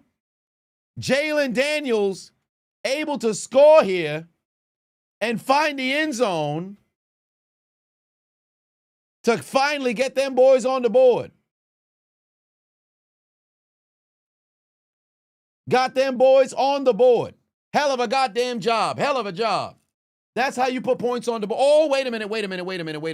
You're right. Slinging Sammy Ball. Sonny Jurgensen, Joe Theismann. Slinging Sammy Ball. I'm glad you mentioned that. Slinging Sammy Ball played in Washington. You're absolutely right. He retired. When he finished his career, he was the GOAT. Slinging Sammy Ball. My apologies. I'm supposed to be a historian. I should have known that. Slinging Sammy Ball completely slipped my mind. Because I was thinking Sonny Jurgensen first. Slinging Sammy Ball. Then you sell it. I'm glad you mentioned that.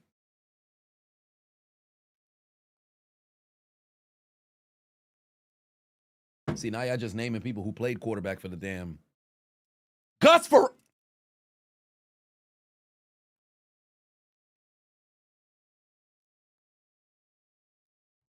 Assassins will arrive at your door. Assassins will arrive at your door. It might be me, myself. Matt, for 5 on, said if there was a player named Dick Cleaner, and you're saying Barkevis Mingo is a bet. There's a player who was named Dick Cleaner. I know there was a player named Dick Felt, because that was a running meme for years. But there was a player named Dick Cleaner. I don't even want to Google Dick Cleaner. I'm not even going to Google that. Pause. Because that's outrageous. Somebody go and Google that. I'm not going to Google that. Because I know something wild is going to pop up. There was a player named Dick Cleaner is outrageous. A player named Dick Cleaner is outrageous. Isn't the chamber? Oh, yes, it is. But overall, son who said Gus Farrat, I'll give you an understanding of what's going down over here, fam. They on the way to your crib.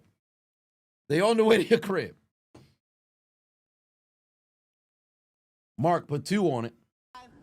Said there was a player named Dick Wood. Oh, my. See, now y'all know too many players whose name Dick out here. Come on now. I got to relax.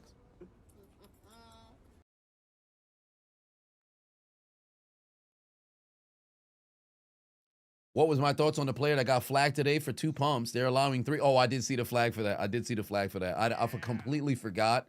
After it happened, I completely forgot, and I didn't put it inside the commentary. I should have put it in the commentary.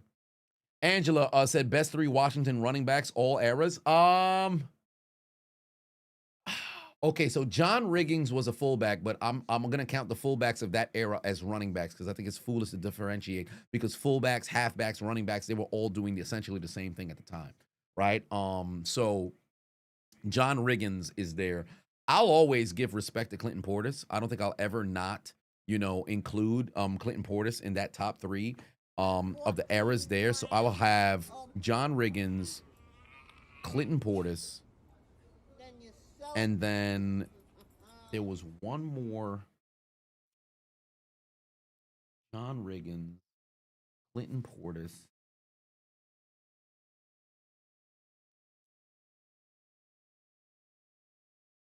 Morris gave him a couple of seasons, but I wouldn't put him in that top 3 all time.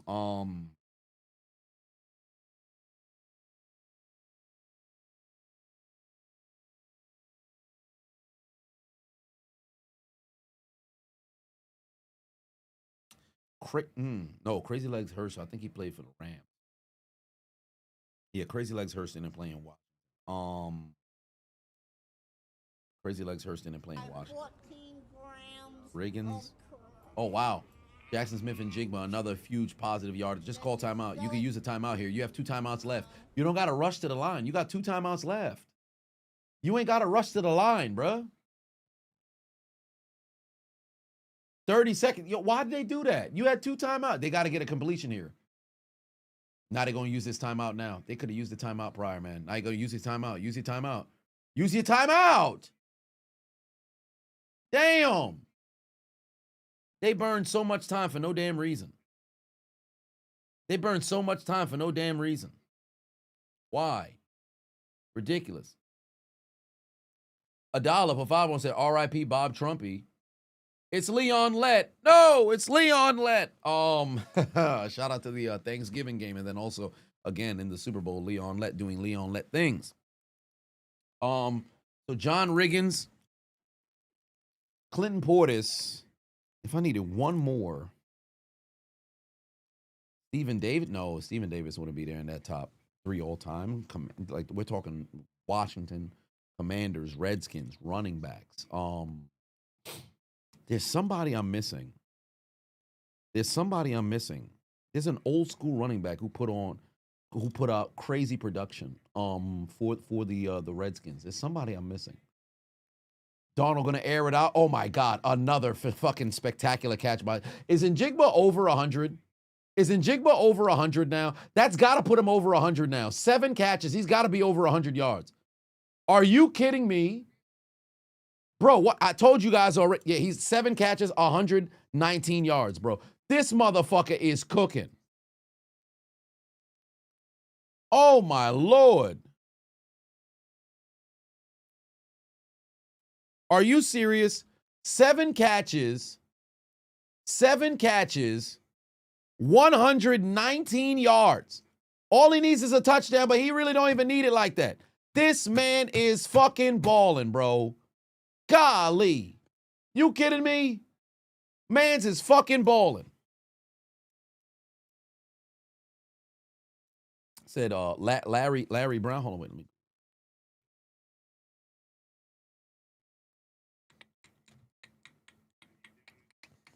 Larry Brown.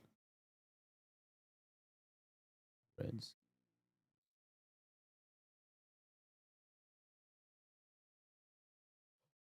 There it is. Okay. About nearly 6,000 yards here. Oh, he won an MVP. Oh, come on now. Man's won an MVP in Washington. Oh, he was cooking. Okay. I see you, Larry. His whole career was there in Washington. Yeah, he'd have to get that number 3 spot. He'd have to get that. Matter of fact, who has the most yardage? In, of course, Riggins probably has the most yards of a commander all time. That'd make the most sense. Yep. Yeah, Riggins, Clinton Portis at number 2. And then Larry Brown at number 3. Oh, Stephen Davis is right behind him. Nice. Yep, that makes sense. That makes sense.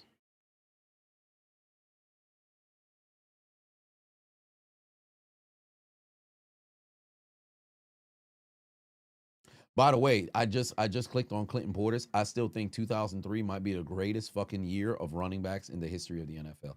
2003 was absolutely outrageous. 2003 was outrageous for running backs. Talk about production around the league. I think that was really, like, the 2000s was really the last year that you had. It was the last year that you really had. The 2000s were the last years that you really had it being a running back league like that. But man, motherfuckers was fucking cooking. Sharumi said, bro, I love your vid since In the Clutch. I know it's off topic, but you're curious if I want to make a video about Manny Pacquiao's KOs. Bro, so fast. Here's the only issue is just copyright. Like the problem with like boxing, the reason why I haven't been able to do as much as I'd like to, or I should say as much as I did in the past, is because copyright's gotten so much stronger. Like even when I did the Julian, damn, it escapes me, of his last name.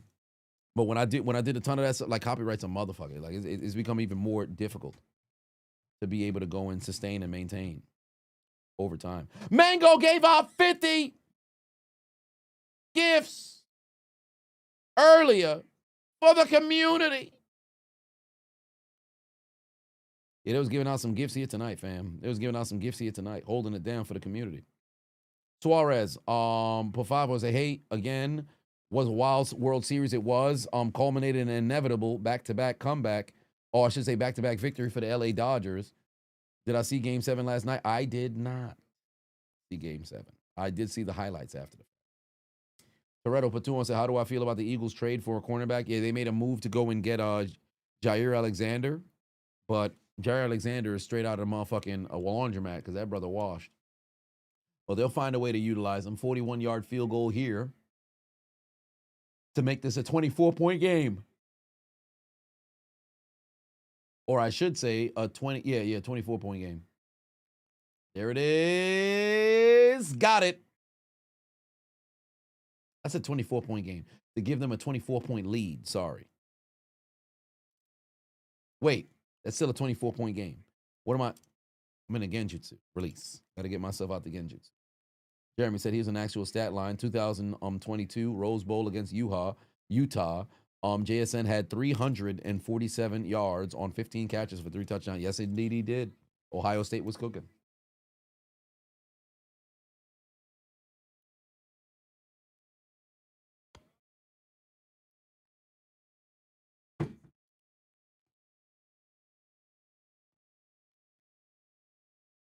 Washington with the ass in between. Yeah, Washington's getting cooked.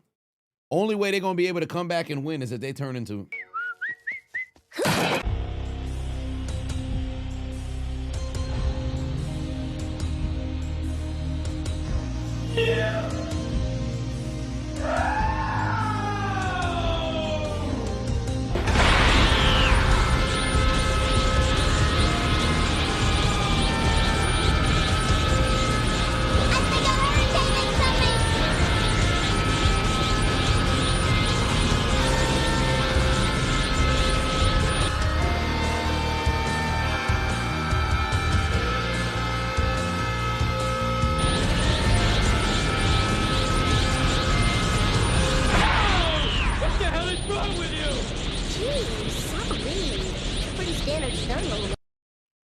Chiefs Black Magic didn't work. Yes, indeed, it did not.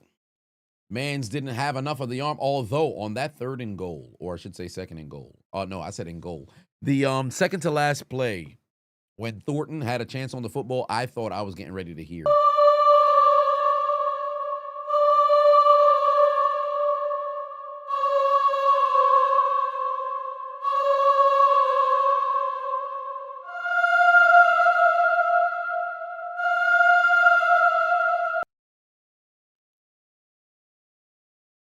CB said, nah, what did Theismann do besides break his leg, win an MVP and a championship? What you mean by that?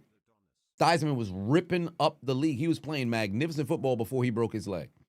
What you mean, what did he do besides break his leg? Steven Jackson is the only logical 3rd running back for your team. How about tight ends? Probably Cooley. Only Cooley. No, Cooley was very good. Jordan Reed, when he was healthy, was very good at tight end as well. Some of those other tight ends from the yesteryear, it escapes me. You have a Polaroid with Mark Rippon. Oh, that's cool. You have a Polaroid with Mark Rippon. That's great. And he waited for it to develop and signed it. He's your number 1. That's nice. You got a sentimental value. That's there. But Chris Cooley would probably be number 1 tight end there for Washington. Jordan Reed was putting up some numbers, but he just could not clear the concussion protocol. He could not clear the concussion protocol. Other tight ends for the... Yeah, it'd probably end up just being Cooley and Reed in this side of the millennium. And then in yesteryear,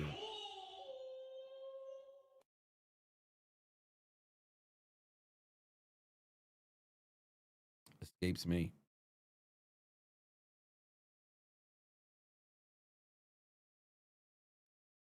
Vernon was... Where did Vernon is more San Francisco based than what? How many seasons does Vernon play in Washington? How many seasons did Vernon play in Washington? Vernon played 4 years in Washington.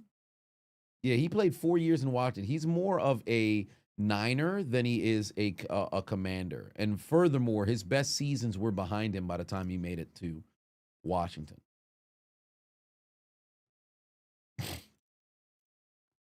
What's in the bottle? This is a sorrel. That's some sorrel right there.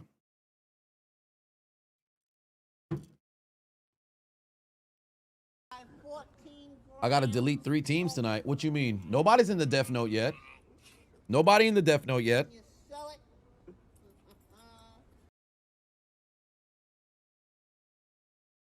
Nobody been eliminated from playoff contention just yet. That starts soon, but not yet. Nobody in the Death Note yet.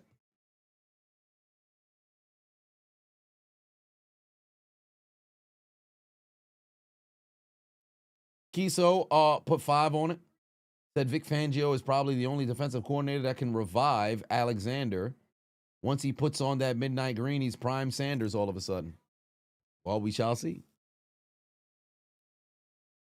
Sam Darnold's on fire. Indeed, he is. He's absolutely cooking. Did he have an incompletion yet? Nope. He's still 16 of 16, 282 yards and 4 TDs. Woo! Look at Maria Taylor's legs. God damn, I need it. Pick all in your stomach. Pick all in your stomach. Pull your hair, slap your ass. Bitch, you better not do no running. Y'all gotta relax, okay? Y'all gotta relax. Y'all are getting out of line. All right, we are watching football, okay?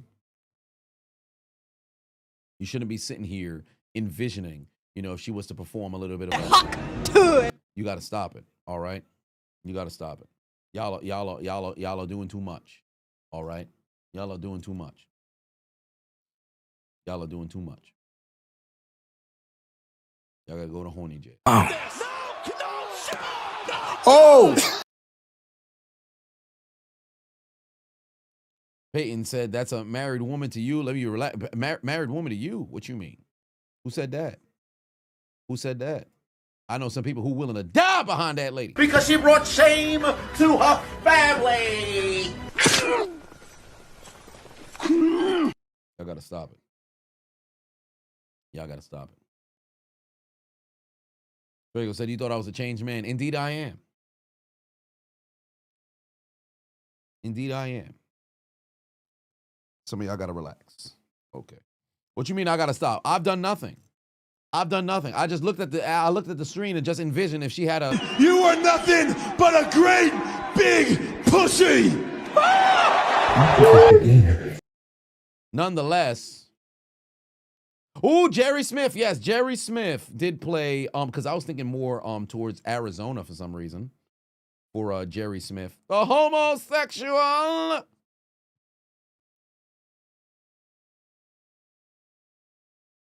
But he did play the bulk share.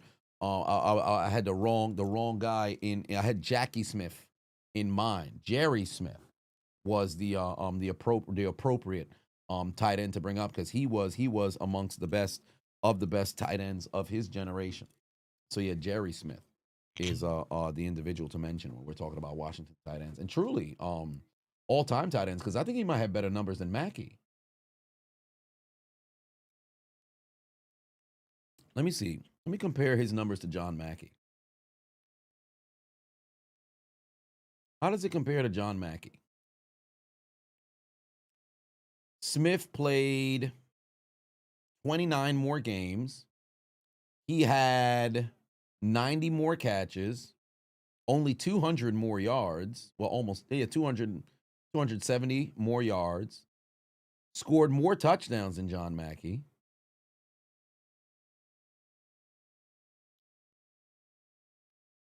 Yeah, he had but Mackey has the championships. He's got the Pro Bowls, he's got the All Pros, and he went to the Hall of Fame. Unlike Jerry, who unfortunately never got the nod. Shame. And is anybody going to advocate for Jerry Smith to go to the Hall of Fame? No. Because he dead. Dead than a motherfucker. Man's died in 86.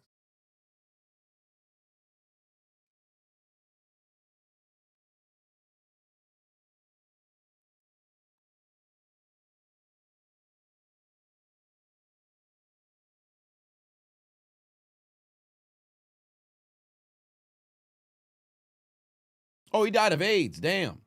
Oh, wait. Jerry was homosexual. Well, what do you know? Huh? Thought it was Jackie Smith who was the gay one. Evidently, it was Jerry Smith. That's neither here nor there.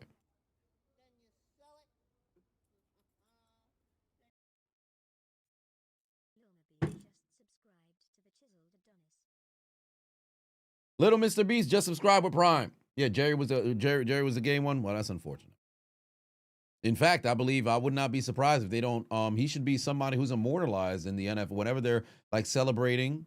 Because you know they give a lot of credit to Carl Nassib, of course, Michael Sam, of course, but Jerry Smith is the first one who was I believe publicly homosexual in the NFL. I don't know if there was somebody who was public before him, because right after he retired, I believe he had, because I remember watching something on NFL Network, they were talking about it. So you talk about the history of the gays in the NFL. Jerry Smith is somebody whose name should come up. So if somebody want to give credit to, maybe attempting to normalize it, and Jerry Smith. So shout out to Jerry, man. He's been deceased for going on 40 years next year. So hopefully they keep his memory alive. Yeah, the Magic Johnson disease is crazy. Crazy. Caleb is now currently blazing a new trail. Hilarious. But they doing their thing. They're out there in the NFL. They're doing their thing. There's a lot of people who are closeted in the league, but that's not my business. That ain't my business. It's none of my business. It's none of my business. You do what you got to do inside of the confidence of your own crib. Even if you want to go do that outwardly, as long as you go out there on the field and you produce, that's all that matters. I don't give a damn what the fuck you got going on in your crib. That's your business. If I was to build a new team and needed a receiver, who would I take? Justin Jefferson, Jamar Chase, JSN, Puka Nacua, or somebody else? 100% give me Justin Jefferson. 100% give me Justin Jefferson. And if I had to choose between all three, Jefferson, Chase, Puka, JSN, in that order, but literally you can't go wrong. They're all fucking dogs. They all fucking beasts. They all will have been a first-team All-Pro because this season, JSN and Puka are probably going to mess around and be the first-team All-Pros. They cooking. Marcus said, Charles Barkley said, all pros have played with a gay teammate, but if they can't play, they can't. But if they can play, they can play 100%. If they can play, they can play. I don't give a damn what you got going on. Can you rush the quarterback? Yes, great. I want him on the team. Can you catch a pass? Great. I want him on the team. Because I think it'd be dumb as hell if it's a situation where you got somebody, oh, well, he gay, but he an all-pro player. Let's keep him off the field. He's straight, but he absolute ass, but we going to keep him on the roster because we got a problem with son being gay. What are we doing? What are we doing? Now, just don't sit there and try to weaponize it now. But overall, it should just be about the meritocracy of being able to go out there and play. If you can play, put him on the field.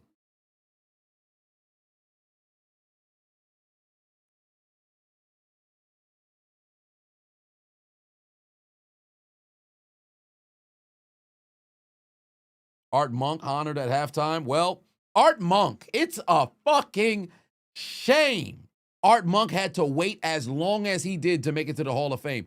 That was outrageous that they had Art Monk waiting that long. I believe Art Monk might have retired the all-time reception leader upon his retirement. This man played in the league forever, as Terry Funk once said, forever. Mans was in the league for years.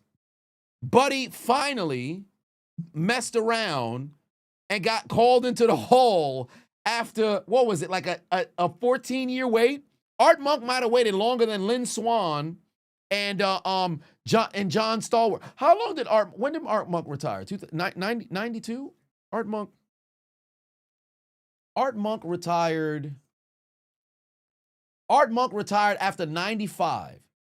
He went into the Hall of Fame in 2000. He had to wait 13 years. I think, no, Swan might have waited longer. Swan might have waited longer because Swan retired 82. Swan went in 2001. Yeah, so Swan waited, how many years of eligibility? 5 years after he went and retired. Swan retired 82. So 87, he waited 14 years. Stallworth went in, I think, a year after Swan in 2002. Yeah, Stallworth went in 2002. He retired in 87. So Stallworth went in 2002. Stallworth waited 10 years. Monk went in 2000. Yeah, so Monk waited 8 years. Yeah, but he should have went in. He shouldn't have had to wait long. Did he go in the same year as Irvin? No, I think Irvin might have went in 2007. Mike Irvin went in 2000. Mike Irvin went in 2007. Shannon Sharp not being first ballot was crazy to me. Shannon Sharp, I think he retired. Yeah, Shannon Sharp went in 2011 is crazy to me. Shannon should have went first ballot because Shannon retired the greatest tight end of all time. Like, that's the stuff that I don't get. If you retire the best at your position, you should be a first ballot Hall of Famer. Devin Hester should have been first ballot. No, he's in the Hall. Devin Hester's in the Hall. He went in 2023, but he should have been first ballot. T.O. should have been first ballot too. That's what they did to Terrell Owens. Now the Hall of Fame just, I struggle to take it as seriously because there's situations where you look at certain players and you're like, all right, if we just take a look at just strict football and production standpoint, bro, this motherfucker's a Hall of Famer. What are you telling me? Somebody else getting in before them, and then ultimately you got somebody who still don't got their jacket? Like, I already know when Antonio Brown's time comes, they're going to pass Son up because of his behavior off the field. And they're going to do Son dirty. 14 grams of crack. Wait, what's going on over on Twitch? What's going on over on Twitch? Mr. King put 2 on it, said, who do I have next week between the Patriots and the Bucs? That's going to be a very, very, very close game. That's going to be a very, very, very close game. Somebody got timed out.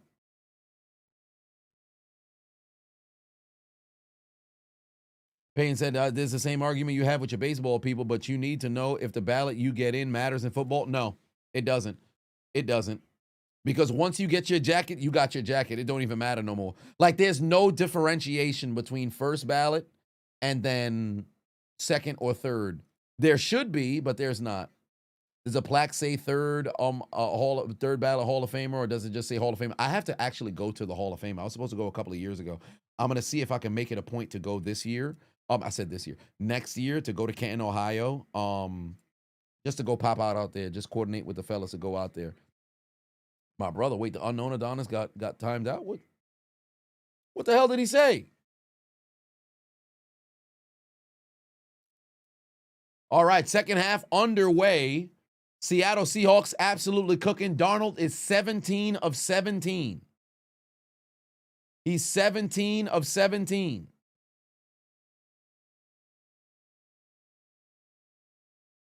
Ken Stabler had to wait 32 years to go into the hole. He went after he passed. Yeah, same thing for no, Don Coryell. I don't think he got in. I don't think Don Coryell got in. I think he's still waiting to go in, and he died waiting. Jerry Kramer, they waited, what, 50 some years for Jerry Kramer to get in? He's still alive. Thank God he was there to finally get into the hole. This might be his first incompletion. Yup, that's his first incompletion. That's the first incompletion for Sam Darnold, trying to go find Jackson Smith and Jigba. Pass is broken up. And looks like Lattimore is a little shaken up here. Payne said, yeah, that's what you meant, because as long as the shit say Hall of Fame, you're not about to let the weight of others plague the chances of the next generation. Yes, indeed. That is true. But the problem that they run into is when you have a motherfucker waiting so long, the players of the modern generation who then, it's their time to get called to the hall. People who try to advocate for the players of yesteryear, those people are dying off. So now you got folks trying to essentially vote people in who never saw them motherfuckers play. So they have no idea of the actual impact of the game, and you end up getting forgotten. So there's a lot of players who are supposed to mess around and go in, especially in the Pro Football Hall of Fame, and get their call and just watch. In today's day and age where you got a gang of inflated numbers, it's a wrap. It's a wrap. That's what they're doing with Pete Rose. Wait till Pete passed away first, then put him in the Hall of Fame. Yeah, Pete passed away. I think they'll probably, I don't think they could do that with Bonds, because I don't think they're ever going to let Bonds in.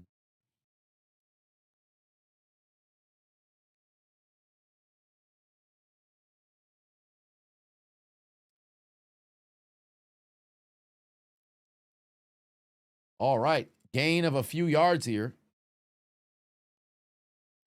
Wait, I wonder what their feet look like. Whoa, time out. Whoa, what part of the game is this? Someone's talking about somebody's feet? What's wrong with this man? Talking about, see, he does got a fetish. That's his problem. You need to be fired. Ain't paying. Oh, come on. I don't think he was serious. I think he was saying that in jest. He should have got timed out. Matter of fact, time him out again. I'm gonna go to his bathroom. I'm gonna take a shit in his bathroom. I'm not gonna flush. Pete not in the hall yet? Okay. If Chocolate Sensation 69 decides to go and say he want to talk about somebody's feet again, time him out for another 69 seconds. Then I'm personally I'm gonna go to his house, because you 16 minutes away. I'll go to your house right now. I'm gonna take a shit in your bathroom and I'm not gonna flush. That's for me. I'm on Peyton's side. Peyton wins. Yeah, but we knew it. I don't give a damn. Can't be in here talking about feet. Part of the game is this. Commanders now inside Seattle territory, trying to put something together. Keep in mind, this game has been incredibly one-sided. That's why we're not sitting here heavily focusing on what's transpiring in the game, because this game is incredibly one-sided. Okay? It's a situation in which Seattle has dominated from the opening drive. Commanders scored a touchdown, did not matter. Sam Darnold was perfect in the first half. Perfect, 16 of 16, 229 yards, and 4 TDs. He finally has an incompletion. Finally, but guess what? It's still a full 3-possession game. It's a 24-point lead. So a lot of work has to be done here for the Commanders to try to even make this interesting. There's a sack right here. Was that Leonard Williams? Whatever the case was, hell of a play right there from the Seattle Seahawks, able to go and get JD5 on the ground. As far as I'm concerned, I kid you not, after this drive, if the Commanders have to punt, after this drive, every single drive is going to have to be 4-down territory. Every single one. Every single one. He tried to throw the ball to Debo, and he threw it into the ground. And that's pretty much it right there. They're going to have to punt. They need that defense to go and get a stop. They need that defense to go out there and get a stop right now. Google, who had to wait the longest to get into the Hall of Fame. Jerry Kramer had to wait 45 years. Cliff Branch was eligible since 91. Didn't get in Hall until 2022, 3 years after his death. Yeah, so Jerry Kramer. I mentioned earlier Jerry Kramer. He had to wait an incredibly long period of time, and then he finally was able to go and get in. He was the greatest player not in the Hall of Fame for years.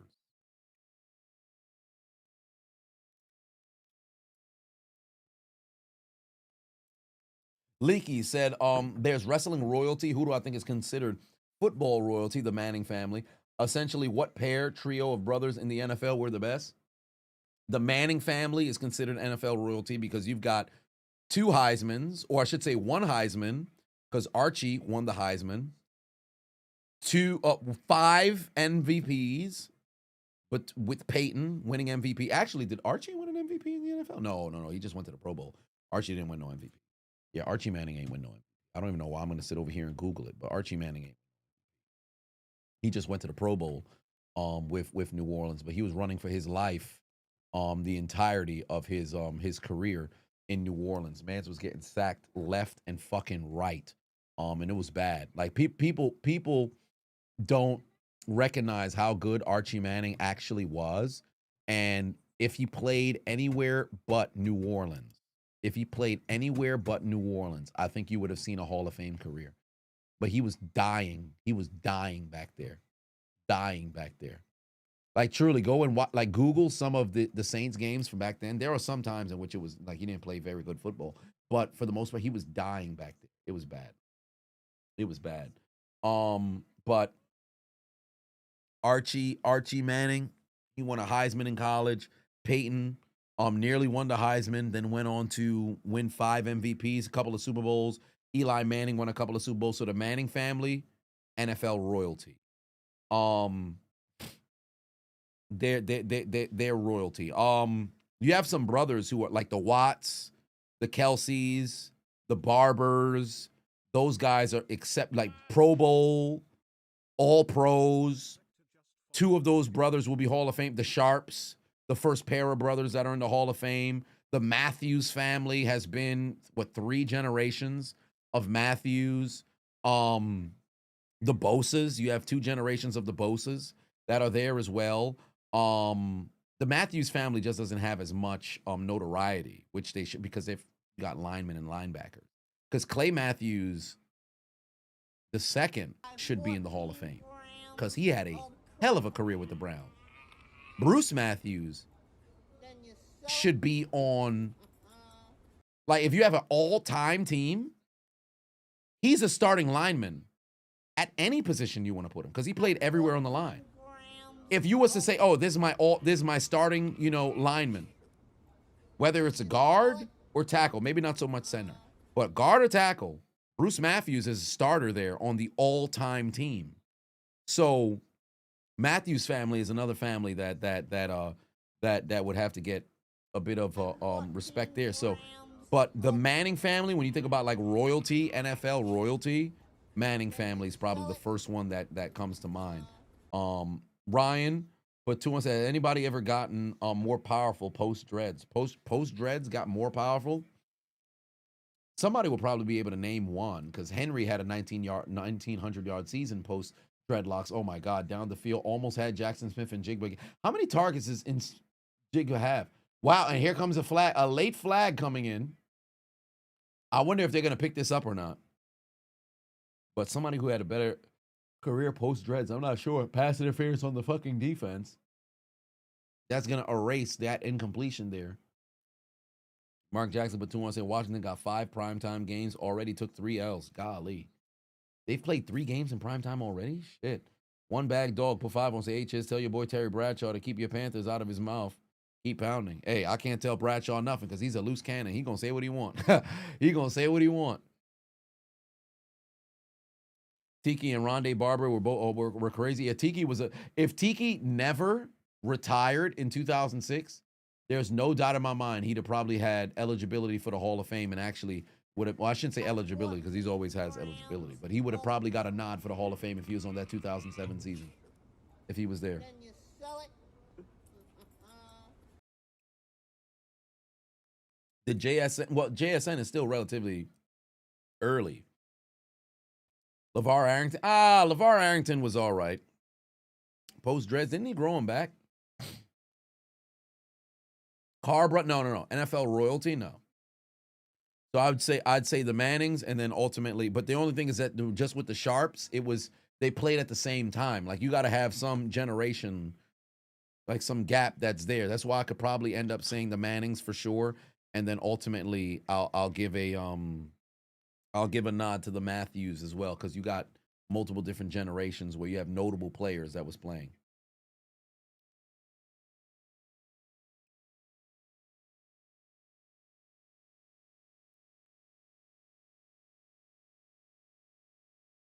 Should be the Lombardis, yeah, because they're still in the area in like a general managers, some coaches here and there.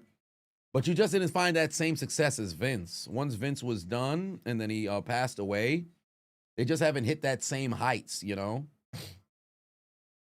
Talk about 5-1 said PI should only be a 15-yard penalty instead of the spot foul. 100%. 100%. Then you sell it. Edgar said, in your opinion, the older folks who have been waiting to get into the Hall of Fame, if you're a modern era, you should only go in if you're a unanimous first ballot caliber. Get all the old heads in first before they pass, then the modern era ones. That's how you stop making the older generation continue to wait. Well, the downside is you have some guys who, but if for the modern era, if you say, all right, you only go in if you're a unanimous first ballot, then what ends up happening? Now you have guys who are waiting. You now become the older guard. It's never going to end. It's never going to end. So the only way that you kind of solve it is you increase the amount of people who go into the hall. But the problem is you have to be comfortable some years. Hey, we only put in 4. Like if you're going to have it as an exclusive group for some guys who can't get in, you can't let in no cats whatsoever. You can't let in no cats whatsoever. Because if you got a motherfucking dog who was beasting during their day, the best of their era, and for whatever reason, they got passed over because they didn't have team success or something of that nature. And then you got somebody who was, they was all right. And they get the nod now. Yeah, I got a problem with that. Sam Darnold gonna move. Pass intercepted. It's picked off. All right. Washington made a play. Pass intercepted. Darnold started the first half 16 of 16. And in the second half, instead of being 16 of 16, he's 2 of 4 and has an interception. Sandstrill takes the football away. All right. The Commanders are playing football.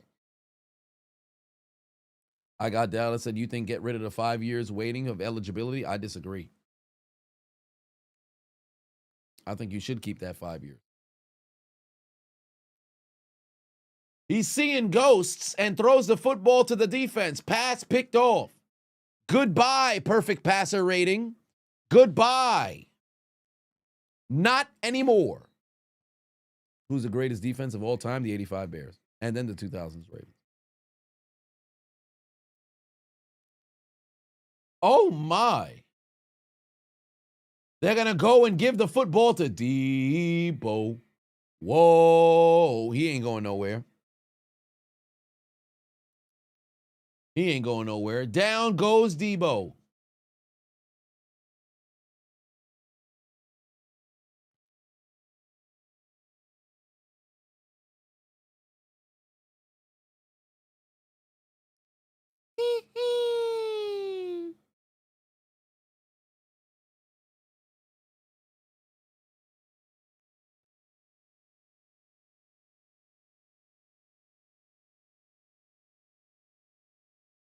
Second and 7 from midfield here. 2nd and 7 from midfield. Jaden Daniels able to sneak out of the sack. Yo, this motherfucker just tiptoed out of a sack and picked up 5 yards hella fat. That looked hilarious. That looked absolutely hilarious. Look how he tiptoed out of this sack. Jaden Daniels got held up right here, tiptoed out of the sack, protected the football, and moved up for 5 yards. That looked hilarious, bro. That looked hilarious.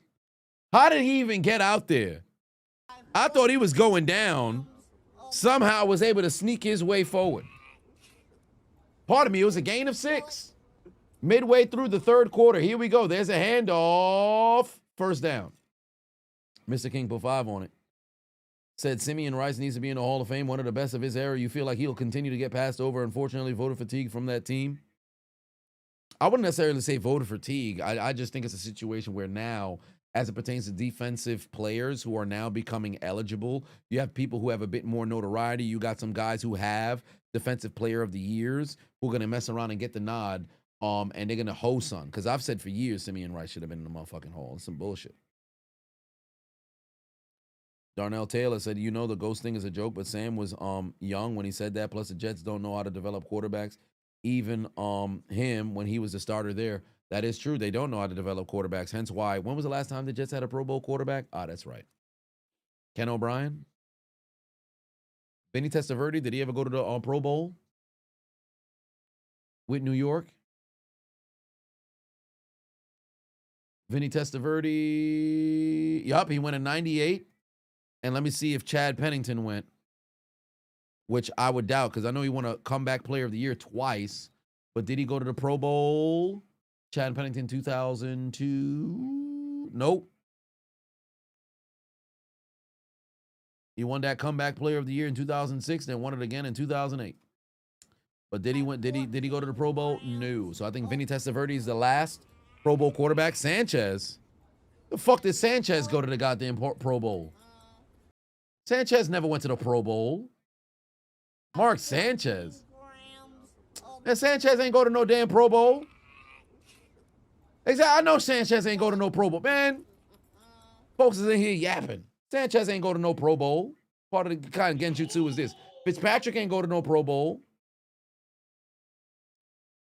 NP Shameless put 20 on it. Said Seahawks have been a thorn in your side for over a decade. Go 49ers.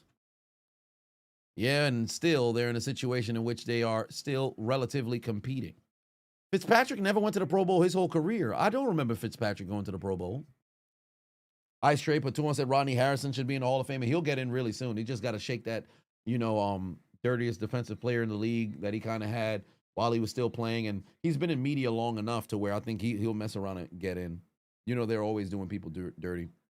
Brett Favre with the Jets? He didn't go to the Pro Bowl. He got hurt down the stretch. Brett Favre ain't getting nod to the Pro Bowl. In 2008?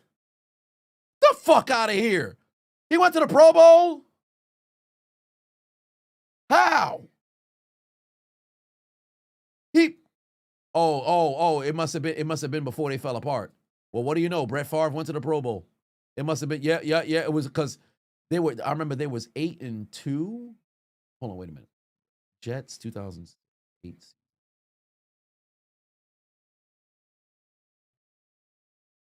Brett Favre Pro Bowl.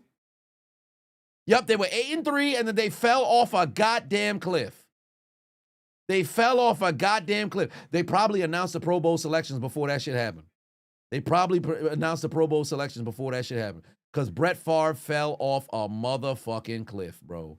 He had 22 picks on the season, right? How many picks did he throw in the last 5 weeks? Let me see here, because they missed the playoffs too. Let me see. He threw 22 picks on the season. Brett Favre, we got 1 INT here. That's 1. They lost to the Niners. 2.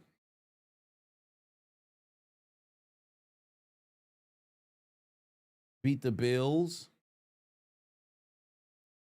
2 INTs, that's 4. Daniels, there's a flag there too. Lost to the Seahawks. That's 4. That's 2, 6. 6 picks. And then the last game of the season, they lost to the Dolphins. Favre, 3 picks, 9. He had, at the time that he got the Pro Bowl selection, most likely, he had, at that time, 13 picks on the season. 13 picks on the season, and then how many touchdown, Pat? 3. Oh, pardon me, 1.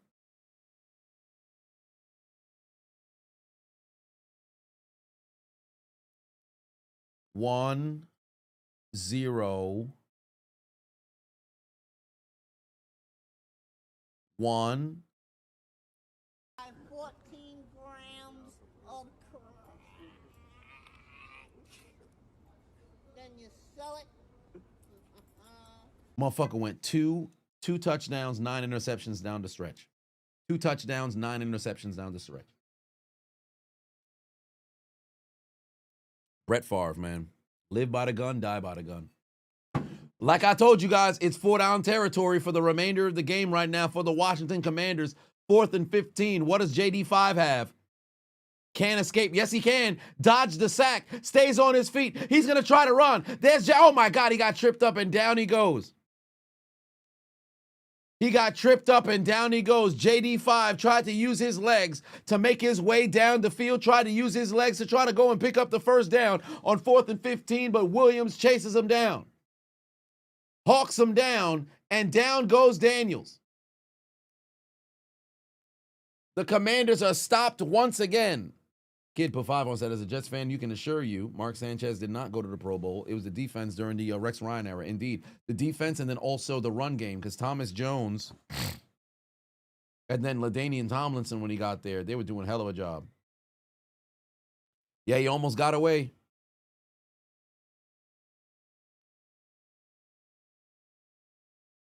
Which team has or had the best special teams in the history of the NFL?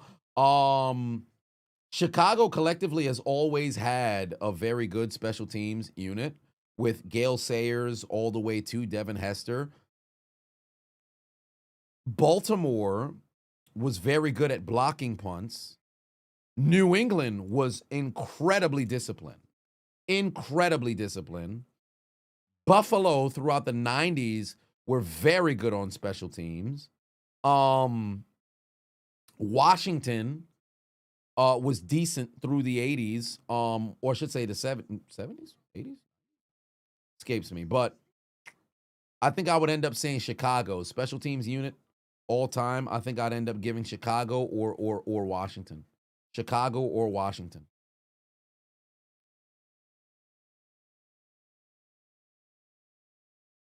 Why is Daniels always running for his life? Because nobody is protecting whatsoever. Sean Green, Leon Washington were there in the Rex Ryan Jets era too. Yeah, they were doing their thing. Chicago has always had a great defense and special team, but the offense was not fireworks. Yeah, because when was the last time Chicago had a 4,000-yard passer? Never.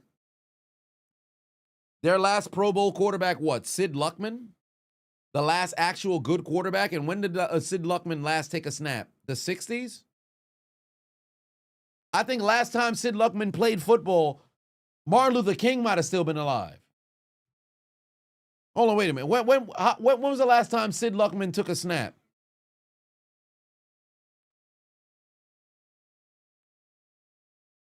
When was the last time Sid Luckman took a snap? My apologies. 1950 was the last time Sid Luckman took a snap. In the year 1950, JFK was alive and wasn't even yet president. 75 years ago. 75 years ago was the last time the Bears had a Pro Bowl dog of a quarterback. Nah, Jim McMahon wasn't putting up no damn numbers when he was playing. Jim Crow era. You had whites-only water fountains the last time that the Bears had a competent quarterback. Consistently.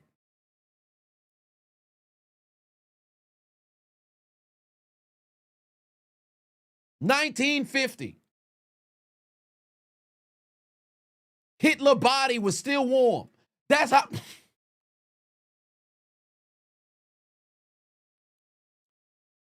Hey, man, it's been a while. Like everybody said, the Eagles in the NFC East are competing for last place, and you're a Dallas Cowboy fan. Well,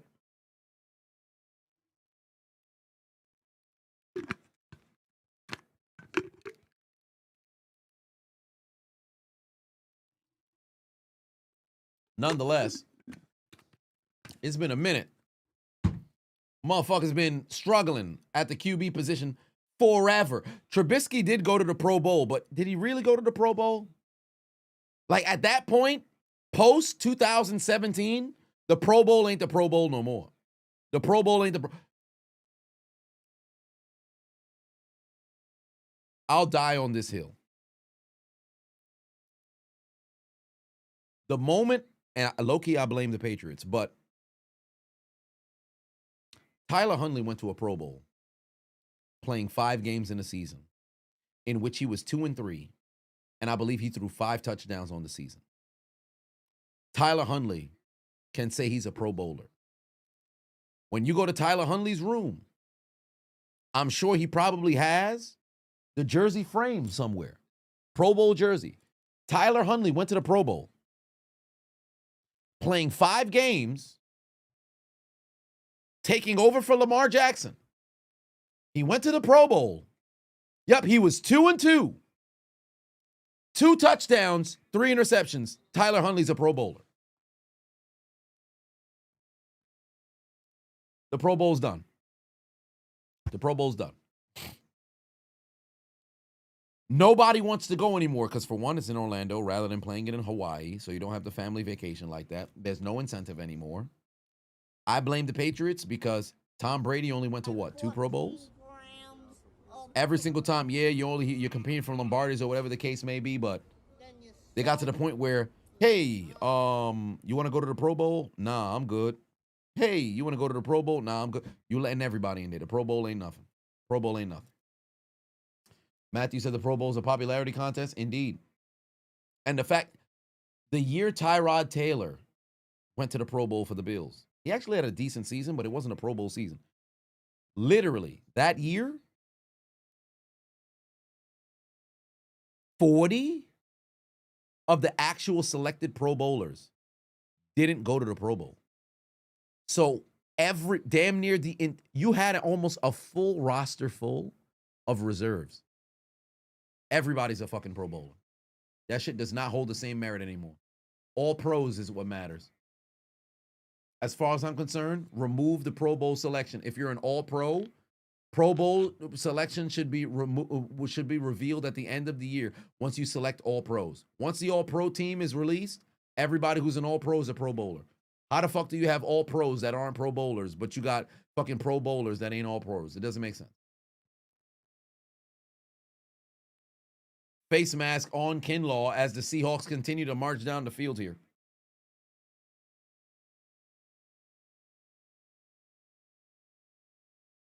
Ain't it in Vegas now? It needs to only be in Hawaii. It's dumb as hell that they got this shit elsewhere. And I understand it was a little bit difficult in order to, continue to play in Hawaii or whatever the case may be. But come on, man. Give the people what they want.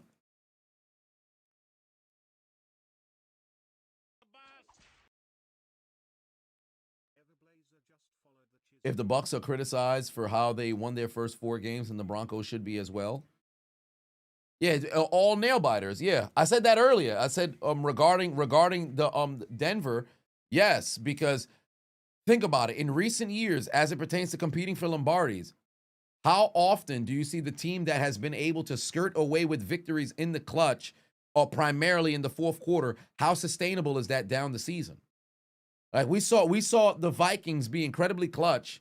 They won like 10 one-score games coming from behind in the fourth quarter, cooking all season. They made it to the playoffs, and what happened? Daniel Jones and Saquon Barkley.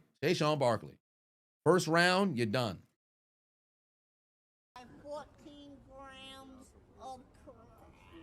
No background, but 2-1 said week 10, Jaden Daniels or Trevor Lawrence. I'd take Trevor Lawrence and the Jags. I like the Jags football team way better than I like the Commanders.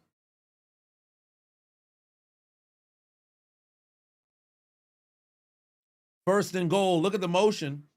Can the Commanders answer? Sam Darnold might throw here. Is that Charbonnet in the backfield? No, he might hand that. No, he's going to throw. Where's he going with the football? Pass back, broken up on 1st and goal. Frankie Louvu in coverage, able to break the pass up intended for KJ Barner.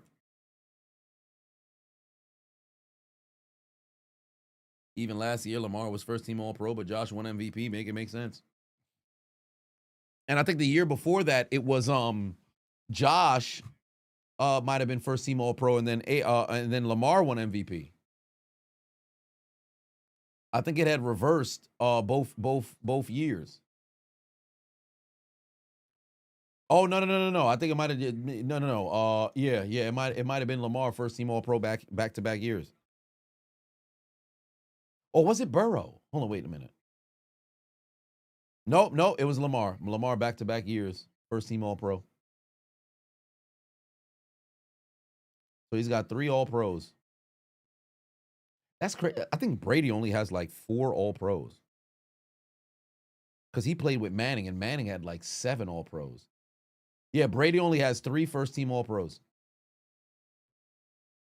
That just goes to show how fucking crazy this era of quarterbacks in the 2000s was, bro. Brady only has 3 first-team All-Pros. I think Drew Brees has what? Drew Brees should have 2. Drew Brees only has 1 first-team All-Pro. 1. Brutal, bro. Brutal. Like, we really watched the golden age of quarterback. Like, we had like 7 all-world quarterbacks. All-world quarterbacks. Insane. Insane. Yet another touchdown for Washington. The necrophilia challenge continues because the lead is now 30. The necrophilia challenge continues. The lead is now 30. The Commanders need a lifeline right now. The Commanders need a lifeline right now. They're not going to get it. Some folks is already heading to the damn exit. Some folks is heading to the exits already. It's a 31-point lead. Oh, my Lord. KJ Barner to the end zone. That's a touchdown. It's a 31-point lead. A fucking thrashing. A thrashing. Oh, touchdown Seahawks, not Commanders. My apologies. Brees defense let him down 110%. No quarterback had more go-ahead touchdowns and then lost by way of the defense choking than Drew Brees. Literally, I'm not even making this up. Nobody more than Drew Brees. Drew Brees is like in the fucking 20s. It's outrageous. I think Aaron Rodgers is in the top 3 of that statistic as well, but nobody in NFL history has more than Drew Brees.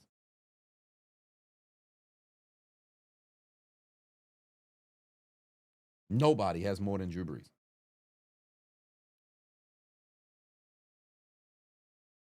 Jeff, take care, family. See you tomorrow. The flight to D.C.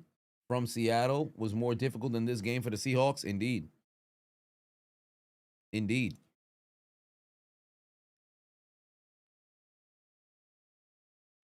Funny how the commentators only complain about the tush push when the Eagles do it. 14 grams of crack. Yeah. Then you sell it. But then again, the Eagles do get away with, I wouldn't say they complain about it. The commentators, more often than not that I've listened to, they haven't complained in bulk like the fans have, but it's 100% getting outlawed because there's too many missed false start calls.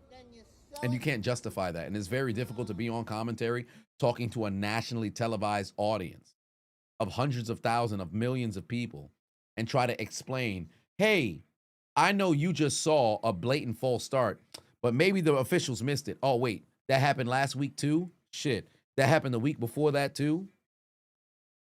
Brian Pafavon said, you have no idea. The government shut down in D.C., including football as well. Yeah, indeed. It's bad. They're getting cooked. Justin said he got to do the Shannon Sharp right now. Call up the National Guard.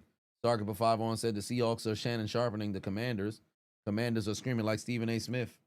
Yeah, because right now they're getting the Dende. That's exactly what's happening. Matt Patuan said Bo Nix is just a better Tebow that's right-handed. I wouldn't go that far now. Then you sell it. I wouldn't go that far now. Son must be trying to piss off Bronco fan. Crazy to think Phillip Rivers wasn't an all pro. Phillip wasn't an all pro. Ben wasn't an all pro.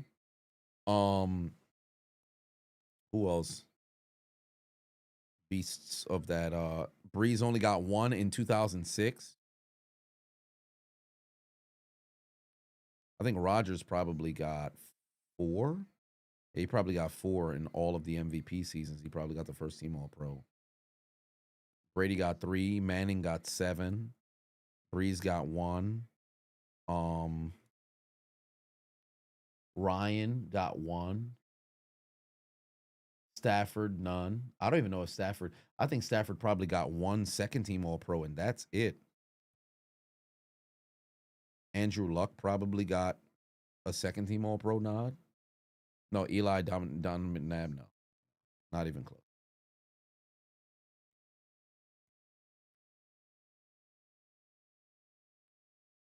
There it is, Deebo Samuel. That's a catch and run. Deebo Samuel with a first down. All right, positive yardage right there from Deebo Samuel.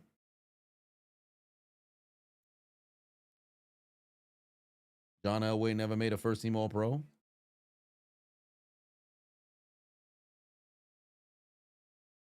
That doesn't sound right. John Elway never had a first team all pro.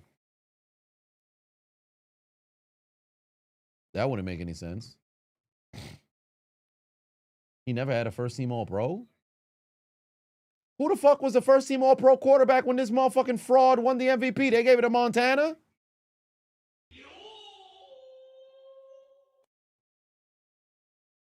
Montana got 3 all pros. You lint liquor. Hey, and by the way, I still feel like Rice should have won the MVP in 87. It's because of fucking vote splitting that Rice didn't get the goddamn MVP. These dumbass nincompoops who went over there to go and vote, they gave votes for MVP to motherfucking Joe Montana like some dumbass motherfuckers. I understand that damn strike shortened season, or whatever the case may be, and Montana was cooking in 87. I don't know how the fuck Joe fucking Elway only won the MVP because the fucking voters, dumbasses, couldn't vote on Montana or Rice. Some fucking idiots. Go into the damn voting room and just say, all right, it's either Montana or it's Rice. Elway was like, oh shit, I won the MVP. Hey, all right. These dumbass motherfuckers cost Jerry Rice the MVP. Last play of the third quarter, 3rd and 4 here. Jaden Daniels needing a first down. It's 4-down territory, already inside Seattle territory, and he might be going down on a sack. Can't get rid of the football. Taken down. And once again, the Commanders are getting hunted. Batman Reed takes down Jaden Daniels. And in the final 15 minutes of this 31-point blowout, the Commanders are absolutely cooking.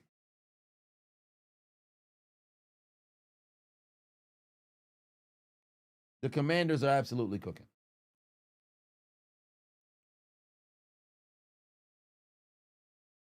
Dom Opafavo said, can I name every team Randy Moss was on? Okay. Vikings, Raiders, Patriots,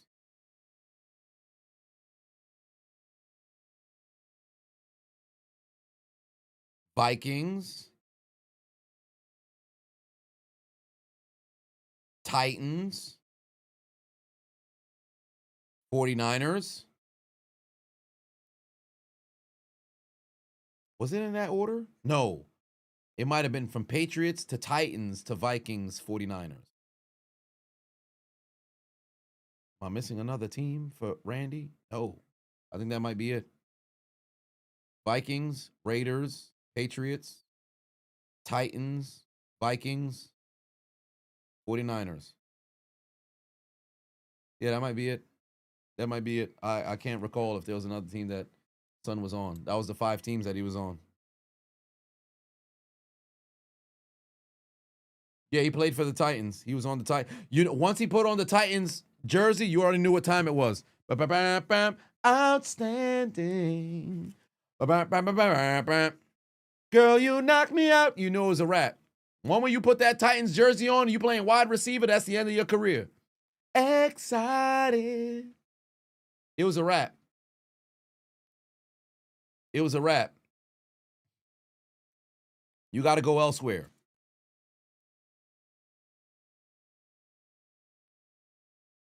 Where did I rank Jordan Reed as a tight end for the Commanders?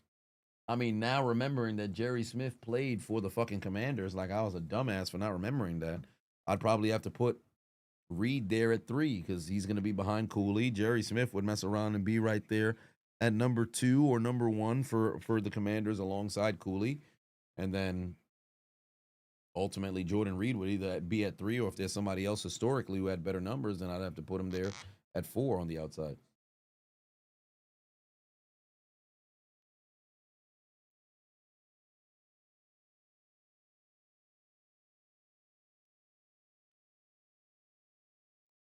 All right. Well, even though it's a blowout, you know what we got to do.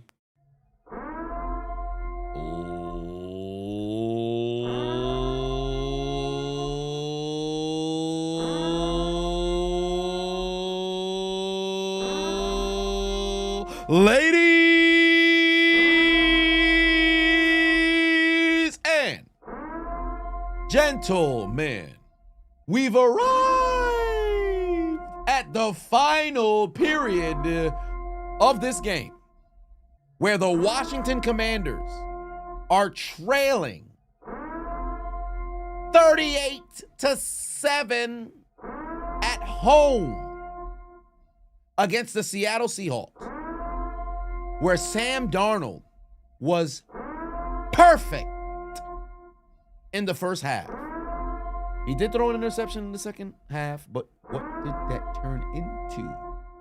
Nada. Because the Commanders cannot muster up any remnants of an offense, and don't even get me started on the defense. Are we going to see a historic fourth quarter comeback?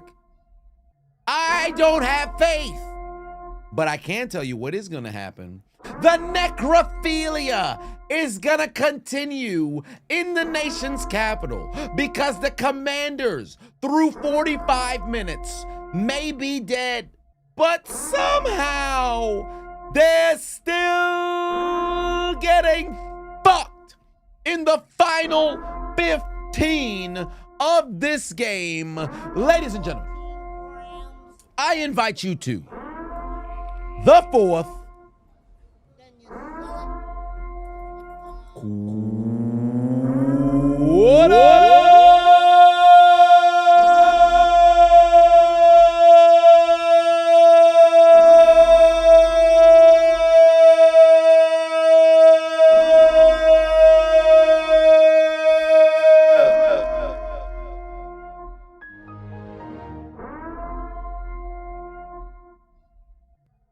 pack them up in 15 minutes. Pack them boys up in just 15 minutes. Philip put 2 on and said the Bears Bengals commentary going to be electric. Oh, it's out right now. Commentary is already up and live. So if you guys haven't already went and checked out the commentary, please go ahead and do so. Oh shit, I forgot to Google what time Home Depot opened because I got to go buy a motherfucking battery. That's what I was mentioning earlier. My dumbass forgot to mention, or I should say my dumbass went, I have a Roby and also have DeWalt products, right?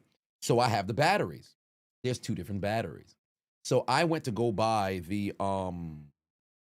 vacuum, the big vacuum, the cordless vacuum, to be able to go and scoop up leaves, right? My dumbass. I didn't buy the battery because, oh, well, I have a Roby battery at home. I got the wrong battery. I have the 18 volt and the 20 volt battery. I don't have the 40 volt battery. So I'm like, oh, yet. Did I go get it? No, I have to go get it in the morning, but Home Depot opens at 6. So once I wake up, I'm going to go get it. I have DeWalt and I have Roby. I tell you right now, if there's one that I'll never use is Milwaukee. Only thing Milwaukee I have is a tape measure. I'll never use the Milwaukee products, but I got the Roby and I also got the and I got some D-Wall.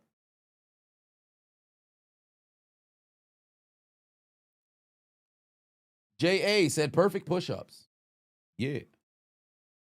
I still got to do my 50 push-ups and 100 squats for the evening. Or I should say for the day. For those who don't know, I do 50 push-ups and 100 squats every single day this year. And if I miss a day, I have to double it the following day. And it compounds. There is no cheating or getting out of it.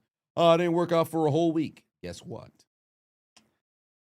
You got 350 push-ups and 700 squats. You can't avoid it. Y'all saw the stream where in the midst of the hoopla of the move, I had times in which I did not allocate time towards going and getting that workout in. So guess what I had to do? 10,000 squats. Or 10,000. I had to do 1,000 squats, 500 push-ups. I did it live on stream. It's still up. Greatest Pro Bowler of all time? That's a tough question. Because obviously offensive linemen in the Pro Bowl don't do anything. So they're not people who can mess around and get the nod. I'd probably have to say Tony Gonzalez because I think Gonzalez probably went to every single Pro Bowl he was selected to. Brady went to 15 Pro Bowls, the most all time, but he only went to 2 physically. So I should say he got selected to 15. So you have to look at the Pro Bowlers who actually went to the Pro Bowl. Drew Brees always went to the Pro Bowl, and he performed whenever he went out there. So you have to actually look at the Pro Bowlers who actually went to the Pro Bowl and actually played. 12:30 left to go here in this game. Seattle punted.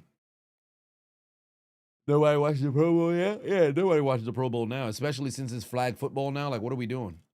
It's a waste of time. Do the Cowboys get curb stomped by the Cardinals tomorrow night? If the Cowboys lose tomorrow night, if the Cowboys lose tomorrow night, it's not going to be very nice in the media. Because I'm telling you right now, motherfuckers are going to be laughing they ass off, me included. Any thoughts on Will Howard as an Ohio State fan? You would like to see him get a shot at being Pittsburgh's QB1 in the future? Most likely that's going to be the plan for next year.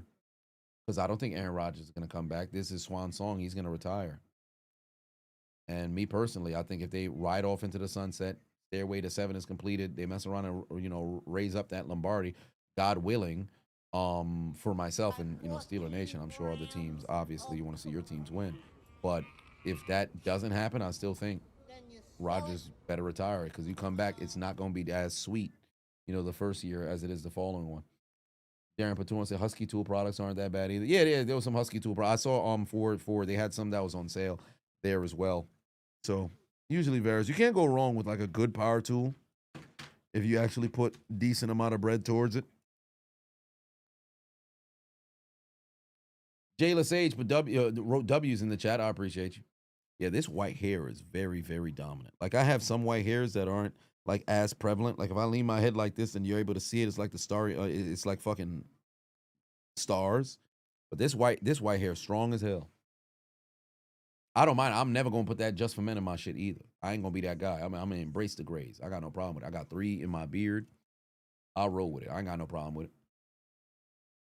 I just wish all of them just came in the same area. Like if you got myself a patch right here or something like that, I just don't like it's all over the place. But give me about like 4 years, I'm gonna have my salt and pepper going on. 14 grams. Colorado Ranger Patoon said, you swear by Roby? Can't go wrong with that. The wisdom of Chiseled Adonis is shown. Nah, it's just the old age. I would necessarily say it's wisdom. Because you know what they say? They be like, yeah, with wisdom comes with age, but there's some dumbass old motherfuckers out here. There's some dumbass old motherfuckers out here. Bring back celebrity flag football with Tom Arnold.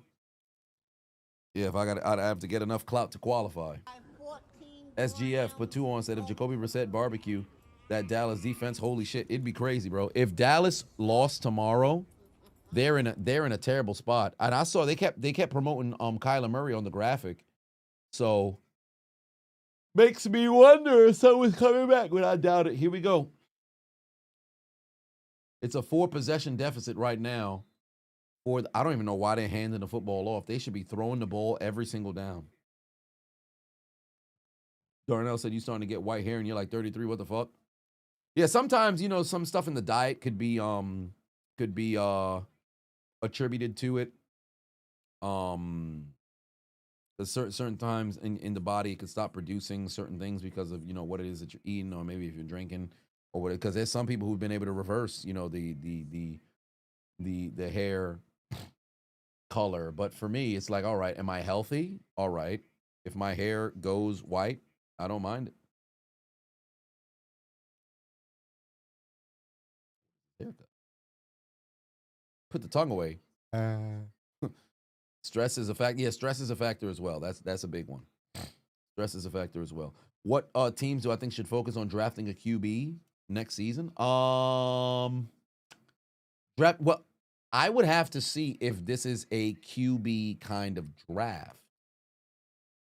Are there a lot of QBs that appear to be NFL ready? Do I think the Steelers should trade for Shador? They should have drafted Shador. But as far as I'm concerned, Shador's most likely going to get another opportunity. He's going to get a opportunity in Cleveland.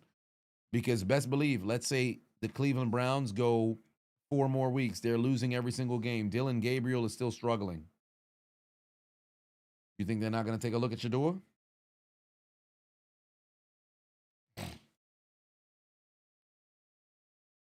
The Saints definitely going to need to make it. You talk about ask for Arch. Best believe, Woolen is going to get flagged. Woolen's going to get flagged 100%. Woolen's going to get flagged. Dumbass motherfucker. He decided to go and stand over, son. You got to remember, you in the NFL, you can't do that shit. The 15-yard penalty. The NFL's fucking soft now. You can't taunt no more. Laundry on the field, taunting Tariq Woolen with a great tackle, but unfortunately his dumbass decided to go and stand over, son.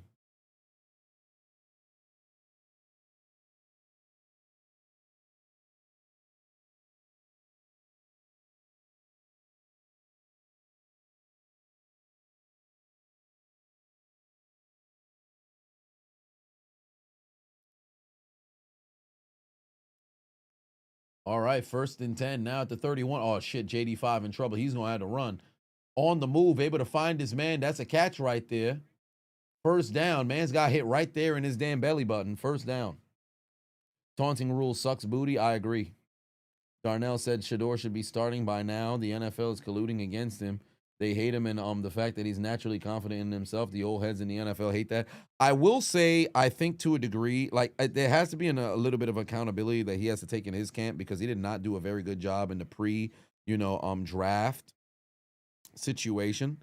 However, I will say this much: him being in Cleveland, there's no scenario where Dylan Gabriel pretty much starts the entire season, because for you to go from your opening day starter, you trade Joe Flacco in division.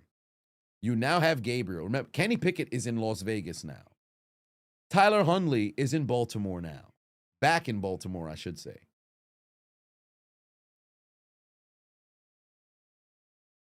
Shador's QB2. So, if Cleveland continues to struggle, got to give Shador a chance, because you've already shown that you're willing to go and move on from quarterbacks. And furthermore, how many years have we seen QB shifts in Cleveland? Every single year, Cleveland damn near starts 3 different QBs every single year. Every single year. Since Baker Mayfield, what was at least the starter through and through for the entirety of the year. After that, bro, they've started different quarterbacks multiple times in the year, every single time. Pickett's in Vegas. Yeah, Pickett's getting passed around. He's not a starter anymore. He'd have to go to a different organization that needs a quarterback. He'd get an opportunity, and then little hands Pickett can make a play to possibly see if he can recover, because we've seen recoveries. Baker Mayfield was a starter, won a playoff game, then got ditched by Cleveland, ended up being a bit of a journeyman. Sam Darnold was a starter, got ditched, didn't go to the playoffs, but got ditched, had a chance to go and make a bit of a resurgence. So perhaps, hopefully, that could be the case for Kenny Pickett. But as far as I'm concerned,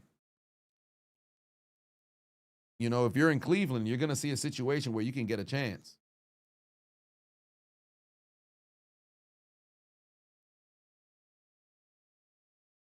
Here we go. Zach Wilson's another one, too. Like, you just dismiss him, write him off, or whatever the case is, and hey, you never know. You could always get an opportunity at one point. Token black guy said, "Fuck daylight saving time." That's all. Oh, did you? I don't want to say sleep in because you got an hour this morning. You got an hour back. When I woke up this morning, I'm like, why the fuck is the time looking like it's earlier than it should be? Jaden Daniels, can he get the? No, he can't. He goes down on 2nd and goal. Can't get to the end zone. Oh shit! Daniels is down again. Daniels is down again. Oh boy. Ooh, is it his knee? Is it his knee?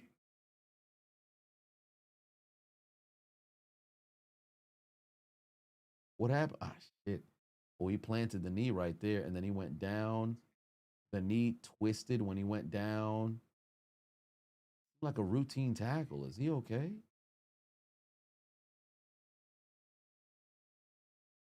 Bobby Wagner went down to get goes. Wait a minute. Are they taking out a cast? They're taking out the fucking cast.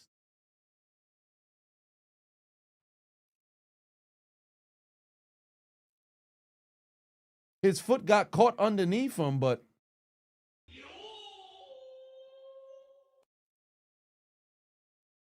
am I tripping? Oh, wait, the arm? Oh, I was looking at the leg. Wait a minute. You said it was his arm?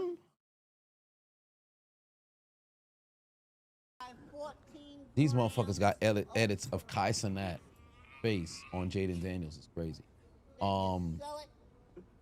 They said it's the arm? Oh yeah. Let me see. Because I didn't see it.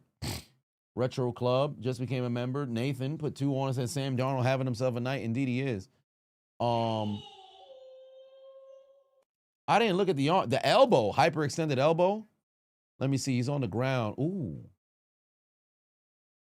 See the arm. Oh! Oh! Ah, shit. Ah, shit. Yeah, I did not look at the fucking arm. I was looking at the leg. Oh, no. Ooh. Yeah. All right. Well, tell the babies to look away. Tell the babies to look away. Look at the arm. Look at the arm. Bam. Shit turned the whole opposite way, bro. You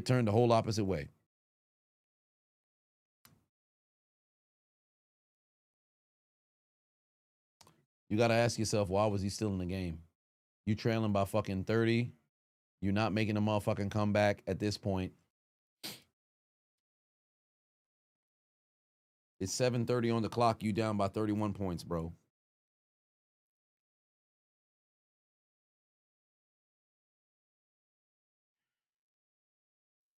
Terrible, bro.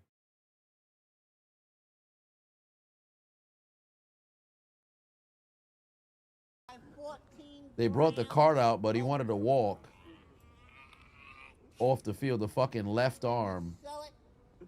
Jaden Daniels coming off the field here on 3rd and goal. Nathan Batuan said at this point, JD5 season is over. So sad. Yeah, that's fucking brutal, man.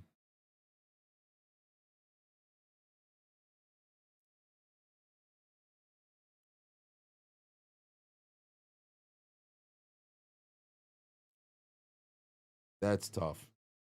That's fucking tough. No, it's not his throwing arm, but that's just fucking tough, man. That shit bent the whole opposite fucking direction. I'm looking at the damn leg. I'm staring at the leg, and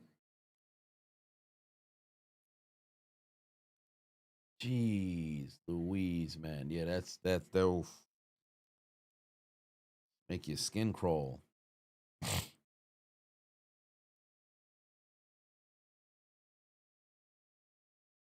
Yeah, I thought Olivia. I thought it was the leg. Like I'm looking at the fucking leg. I'm like, man.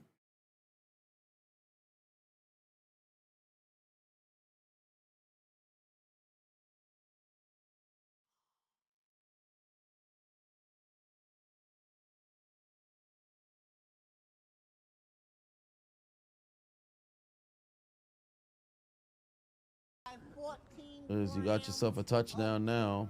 Command to score. Then you sell it. Damn. DC offense going to hell for not protecting JD5. Now, there's nothing you could do in that situation. That's just a freak accident. Justin Pateno said prayers for JD5. Yeah, it's fucking brutal.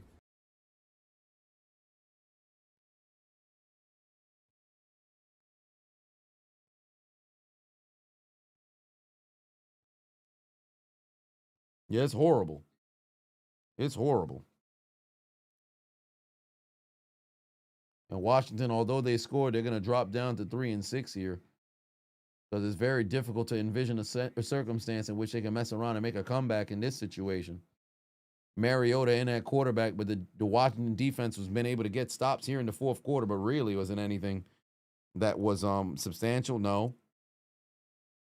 Retro Club put 2 on, said Chris. Hey, 14 the grams resident Hobbit of in the building says Jackson Smith and Jigba reminds you of you. Well, that's inaccurate. You haven't played a down of football, let alone a down of any organized sport in a competitive nature. You did suit up for the church league, but let's call a spade a spade. What did you have on the season? Two rebounds, 1 steal? 1 steal, 2 rebounds? 18 bricks? Bricks on sale at Home Depot for 68 cents. You guys giving out bricks for free. Nathan put 2 on us. That same opponent. First RG3.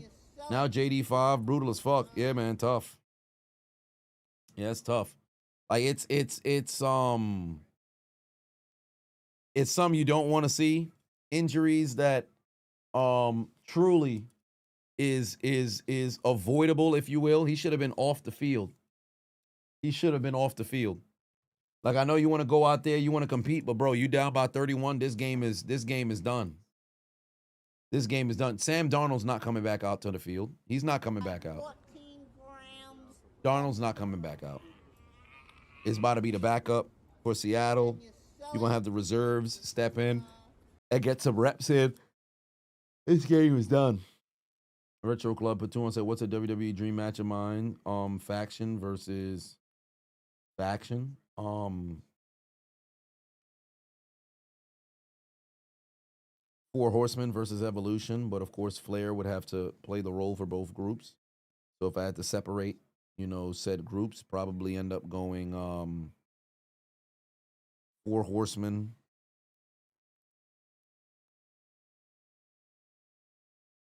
Actually, no, we could go NWO and DX.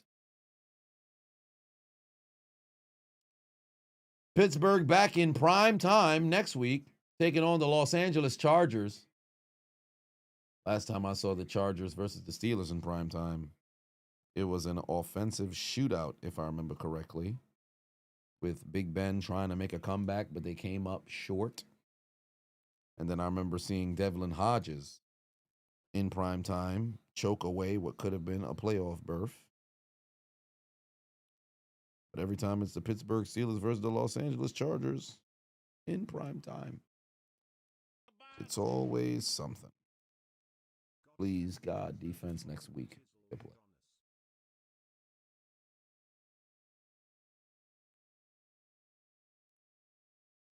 All right, here we go on the return. Positive yardage here from White.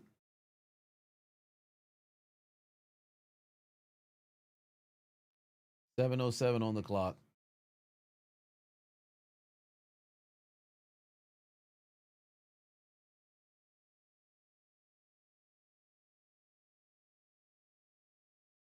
At least he still has the functionality in his hand, but I mean, it's not like well, I don't want to say it's not a situation in which you'd lose the functionality, although I don't know how that works per se. But Drew Lock is getting ready to take some snaps here. 14 grams of Retro Club Pateno said, what are my thoughts on Roman as champion? It's been over, but what are my thoughts overall? Do I think we're going to get Rollins and Reigns back on the same page? I hope not. But I think Roman as champion was great. It was a magnificent run, and I'd love to see it again. But then, of course, it's not going to be able to run as long because he's not working as frequently as he did in the past. But overall, I liked him as champion. I really think it was a reign that the WWE needed, and furthermore, more reigns like that can be incredibly beneficial for the company. Yeah, it's not his throwing arm, but even still, that it's off. It's on the other. It's on the off arm. It's still going to be a journey through physical therapy. Like, I gotta remember, these still human beings at the end of the day, and you gotta physical therapy is a motherfucker. Anybody who's ever broke a we talked about it in the chat before. I've never broke a bone, but a number of people in the chat had talked about it before. Like, man, people who had to break a bone, maybe you had a tear or something like that, and here you are trying to go through physical therapy. It is a motherfucker. It is brutal. Especially when you had a season-ending injury, or maybe you had an injury that kept you out for a period of time. And then, Justin, you going through it right now with your knee. You got a number of different, mental battles that you have to overcome just to be able to get back, and boom, you out again. Like, remember, Jaden Daniels wasn't gone for a large period of time, but he had already missed time, right? So here you are, you're missing games. You're having to rehab. You finally get back.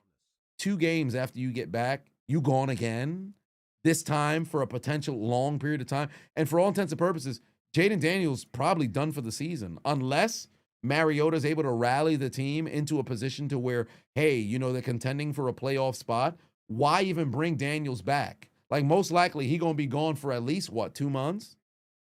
2 months from now, January? What's that, week 18? So, like, what are we doing here? The same thing that happened with Khalil Mack was gone for 5 weeks? 4 weeks, 5 weeks? He came back early, probably. So, it's some situations where it's like, hey, man, this might be it, because why would you even want to put your franchise quarterback at risk, especially if you're Washington? You already have a history of having that happen.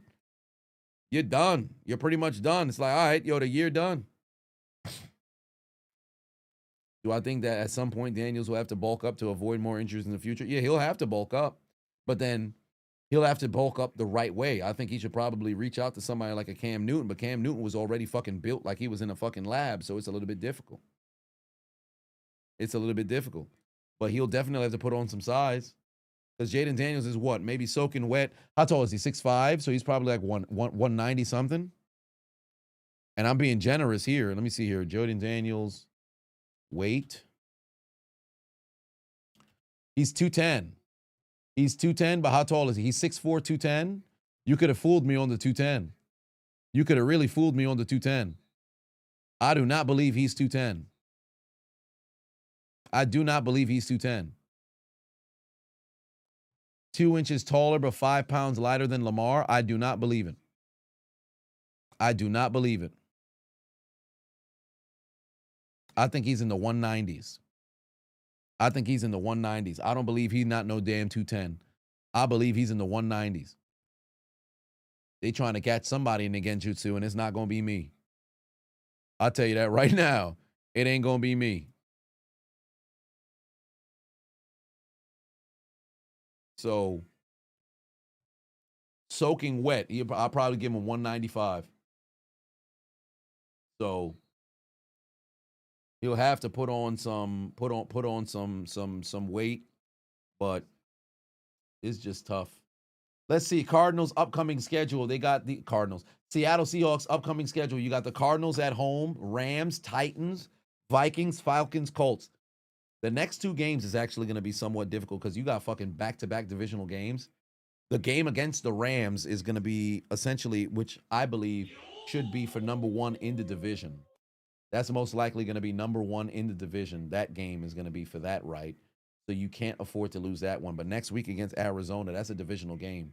That's a trap game if you ever seen one. And I've always said divisional games are not trap games. There's going to be a lot of the fan base who just think it's going to be a healthy or an easy scratch for a W. It's not. RG3 was 6'2", 213, and RG3 looked like he had a bit more size than Jaden Daniels. If JD5 is 210 and Bryce Young is 6'6", he has to be like 190 something. Yeah, I think it has to be like 190 something. I don't think that's the case. Do I see Seattle being a threat for the Super Bowl? They're certainly a contender. Seattle's certainly a contender. Like, I don't think they're a pretender. I think they're actually a legitimate contender. Yeah, Cooper Kupp taking on his old team. And I think he was a healthy scratch for this game because I don't think I saw Cooper Kupp on the field today. Was Cooper Kupp out there? I don't think Cooper Kupp played today. 14 grams Retro Patuan said, my opinion on the Steeler defense, they finally fucking woke up and grew a set tonight. Or earlier today.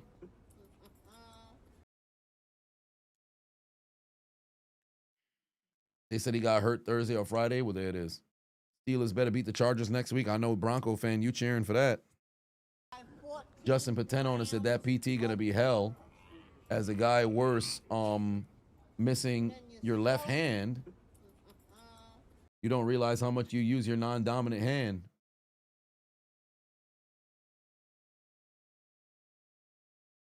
Missing your left hand, shit, brother.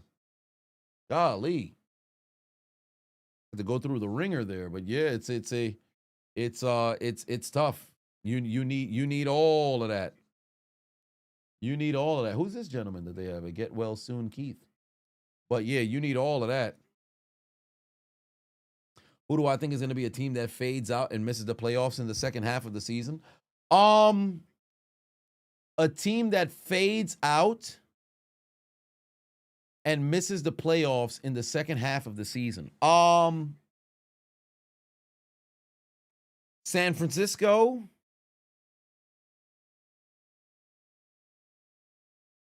14 grams of crack. Then you sell it.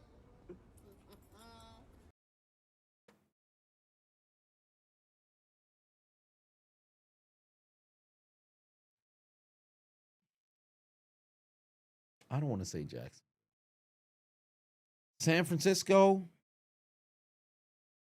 Because I actually have faith in Jackson here. Damn, Denver and New England both won 6 straight games. That's spectacular. Shout out to that. But like when you say fall off and completely disappear, I think San Francisco is gonna fall off heavily. I think San Francisco is gonna fall off heavily. Chargers, losing Alt is gonna be fucking tough, and it just depends on how serious that injury is. We'll see. Give it a couple more, because we're at the midway point of the season, so folks should start to, begin the process in the next couple of weeks of falling off. Give it a couple of weeks. Oh boy.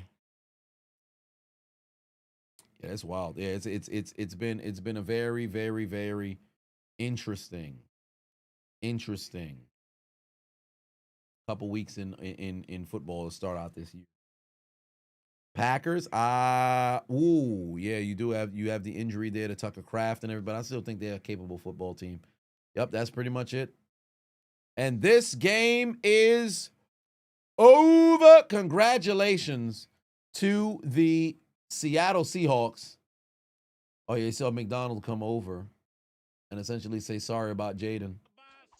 Yeah, now Marcus Mariota done went over to go and approach Sam Darnold over here. Both quarterbacks embracing, and now folks going along the line. There's Bobby Wagner going over to some of his former teammates. I don't think he ever played with Tariq Woolen, but going over and greeting some Bobby. Is that Bobby Anderson? Am I tripping? Or what's his name now? Chosen? Son is employed? Ain't no way.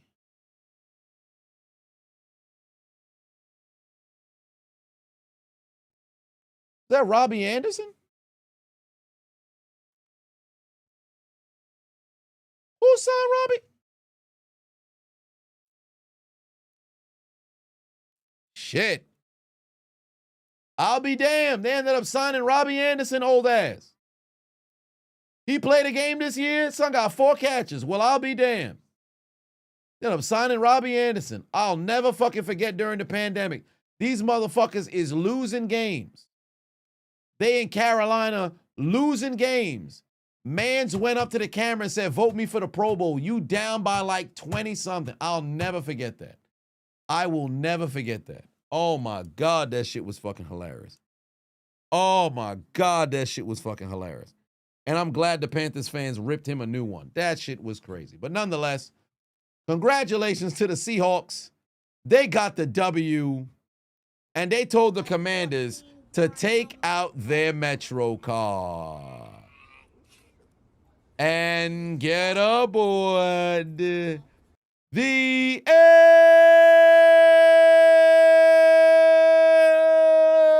train. My wallet is downstairs, so I was gonna go and take out the student Metro, but obviously I can't do it since my wallet's not here. But nonetheless, You lose. pack them boys up because they straight up. And what are they eating? Fresh hot ales. Fresh hot ales. Fresh hot ales. Get them their lemons, please. It's over. You lose.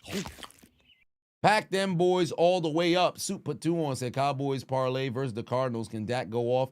Dak 100% can go off. I have confidence that George Pickens is going to have a huge game. But it just comes down to how is that Cardinals offense going to show up? How are they going to show up? So we shall see. We shall see. But overall, congratulations over to the Seahawks. They got the job done and continue to keep pace in the NFC West. In fact, if I'm not mistaken, does this victory now put them... No, they're still number 2 in the division. They have a 3-2 conference record now. No, actually, should they jump in front? I think they're number 1 in the division, aren't they? Let me see. Yeah, Seattle's number 1 in the division. Yeah, this jumps them ahead of Los Angeles. They should be number 1 in the division. They should be number 1 in the division. Yeah, they're number 1 in the division. They're in front of Los Angeles. Los Angeles currently right now, because the Rams lost. The Rams lost a divisional game, and they're also 1-2. Because remember, the Rams. Today was their first victory over an NFC team today, because 5 of their victories previously, every single thing was against an AFC team. Every single game was against an AFC team. So the Rams got their very first conference victory today, beating the Saints. So Seattle now gets right back where they needed to be. At 6-2. Man, yeah, they're in a very good spot, man. Yeah, they're in a very good spot. And we'll see where they go from here. Taking care of business. Congratulations to the Seahawks, their 3rd consecutive victory here. Taking care of business.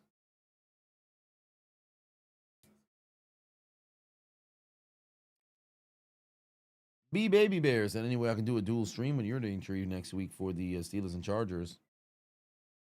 It's something that's possible. It's doable. Akinsa said, is this the worst injury season of the NFL? Nah. A couple years ago, we had just injury after injury to quarterbacks. And like every single year, we're getting to a point where folks is getting hurt. It's kind of hard to track. It's hard to track. You would need a situation where so many prominent players is out to where when it comes time to give out awards, you have no idea who to give it to because there's nobody who's left. That's when you could probably sit there and say, oh boy, this is tough. Or should say the worst one ever. But I don't know. It's a tough one. Nonetheless, congratulations to the Seahawks. Unfortunate loss for the Commanders. Hopefully, Jaden Daniels can have a successful recovery with the injury dislocation to the elbow. We shall see. I will be live tomorrow. Cardinals taking on the Cowboys, and also Monday Night Raw. You guys have yourselves a very good night. I appreciate y'all tuning into the stream as always. And as we always do, Eddie, take us out. Good night. Suck my dick. Bye-bye.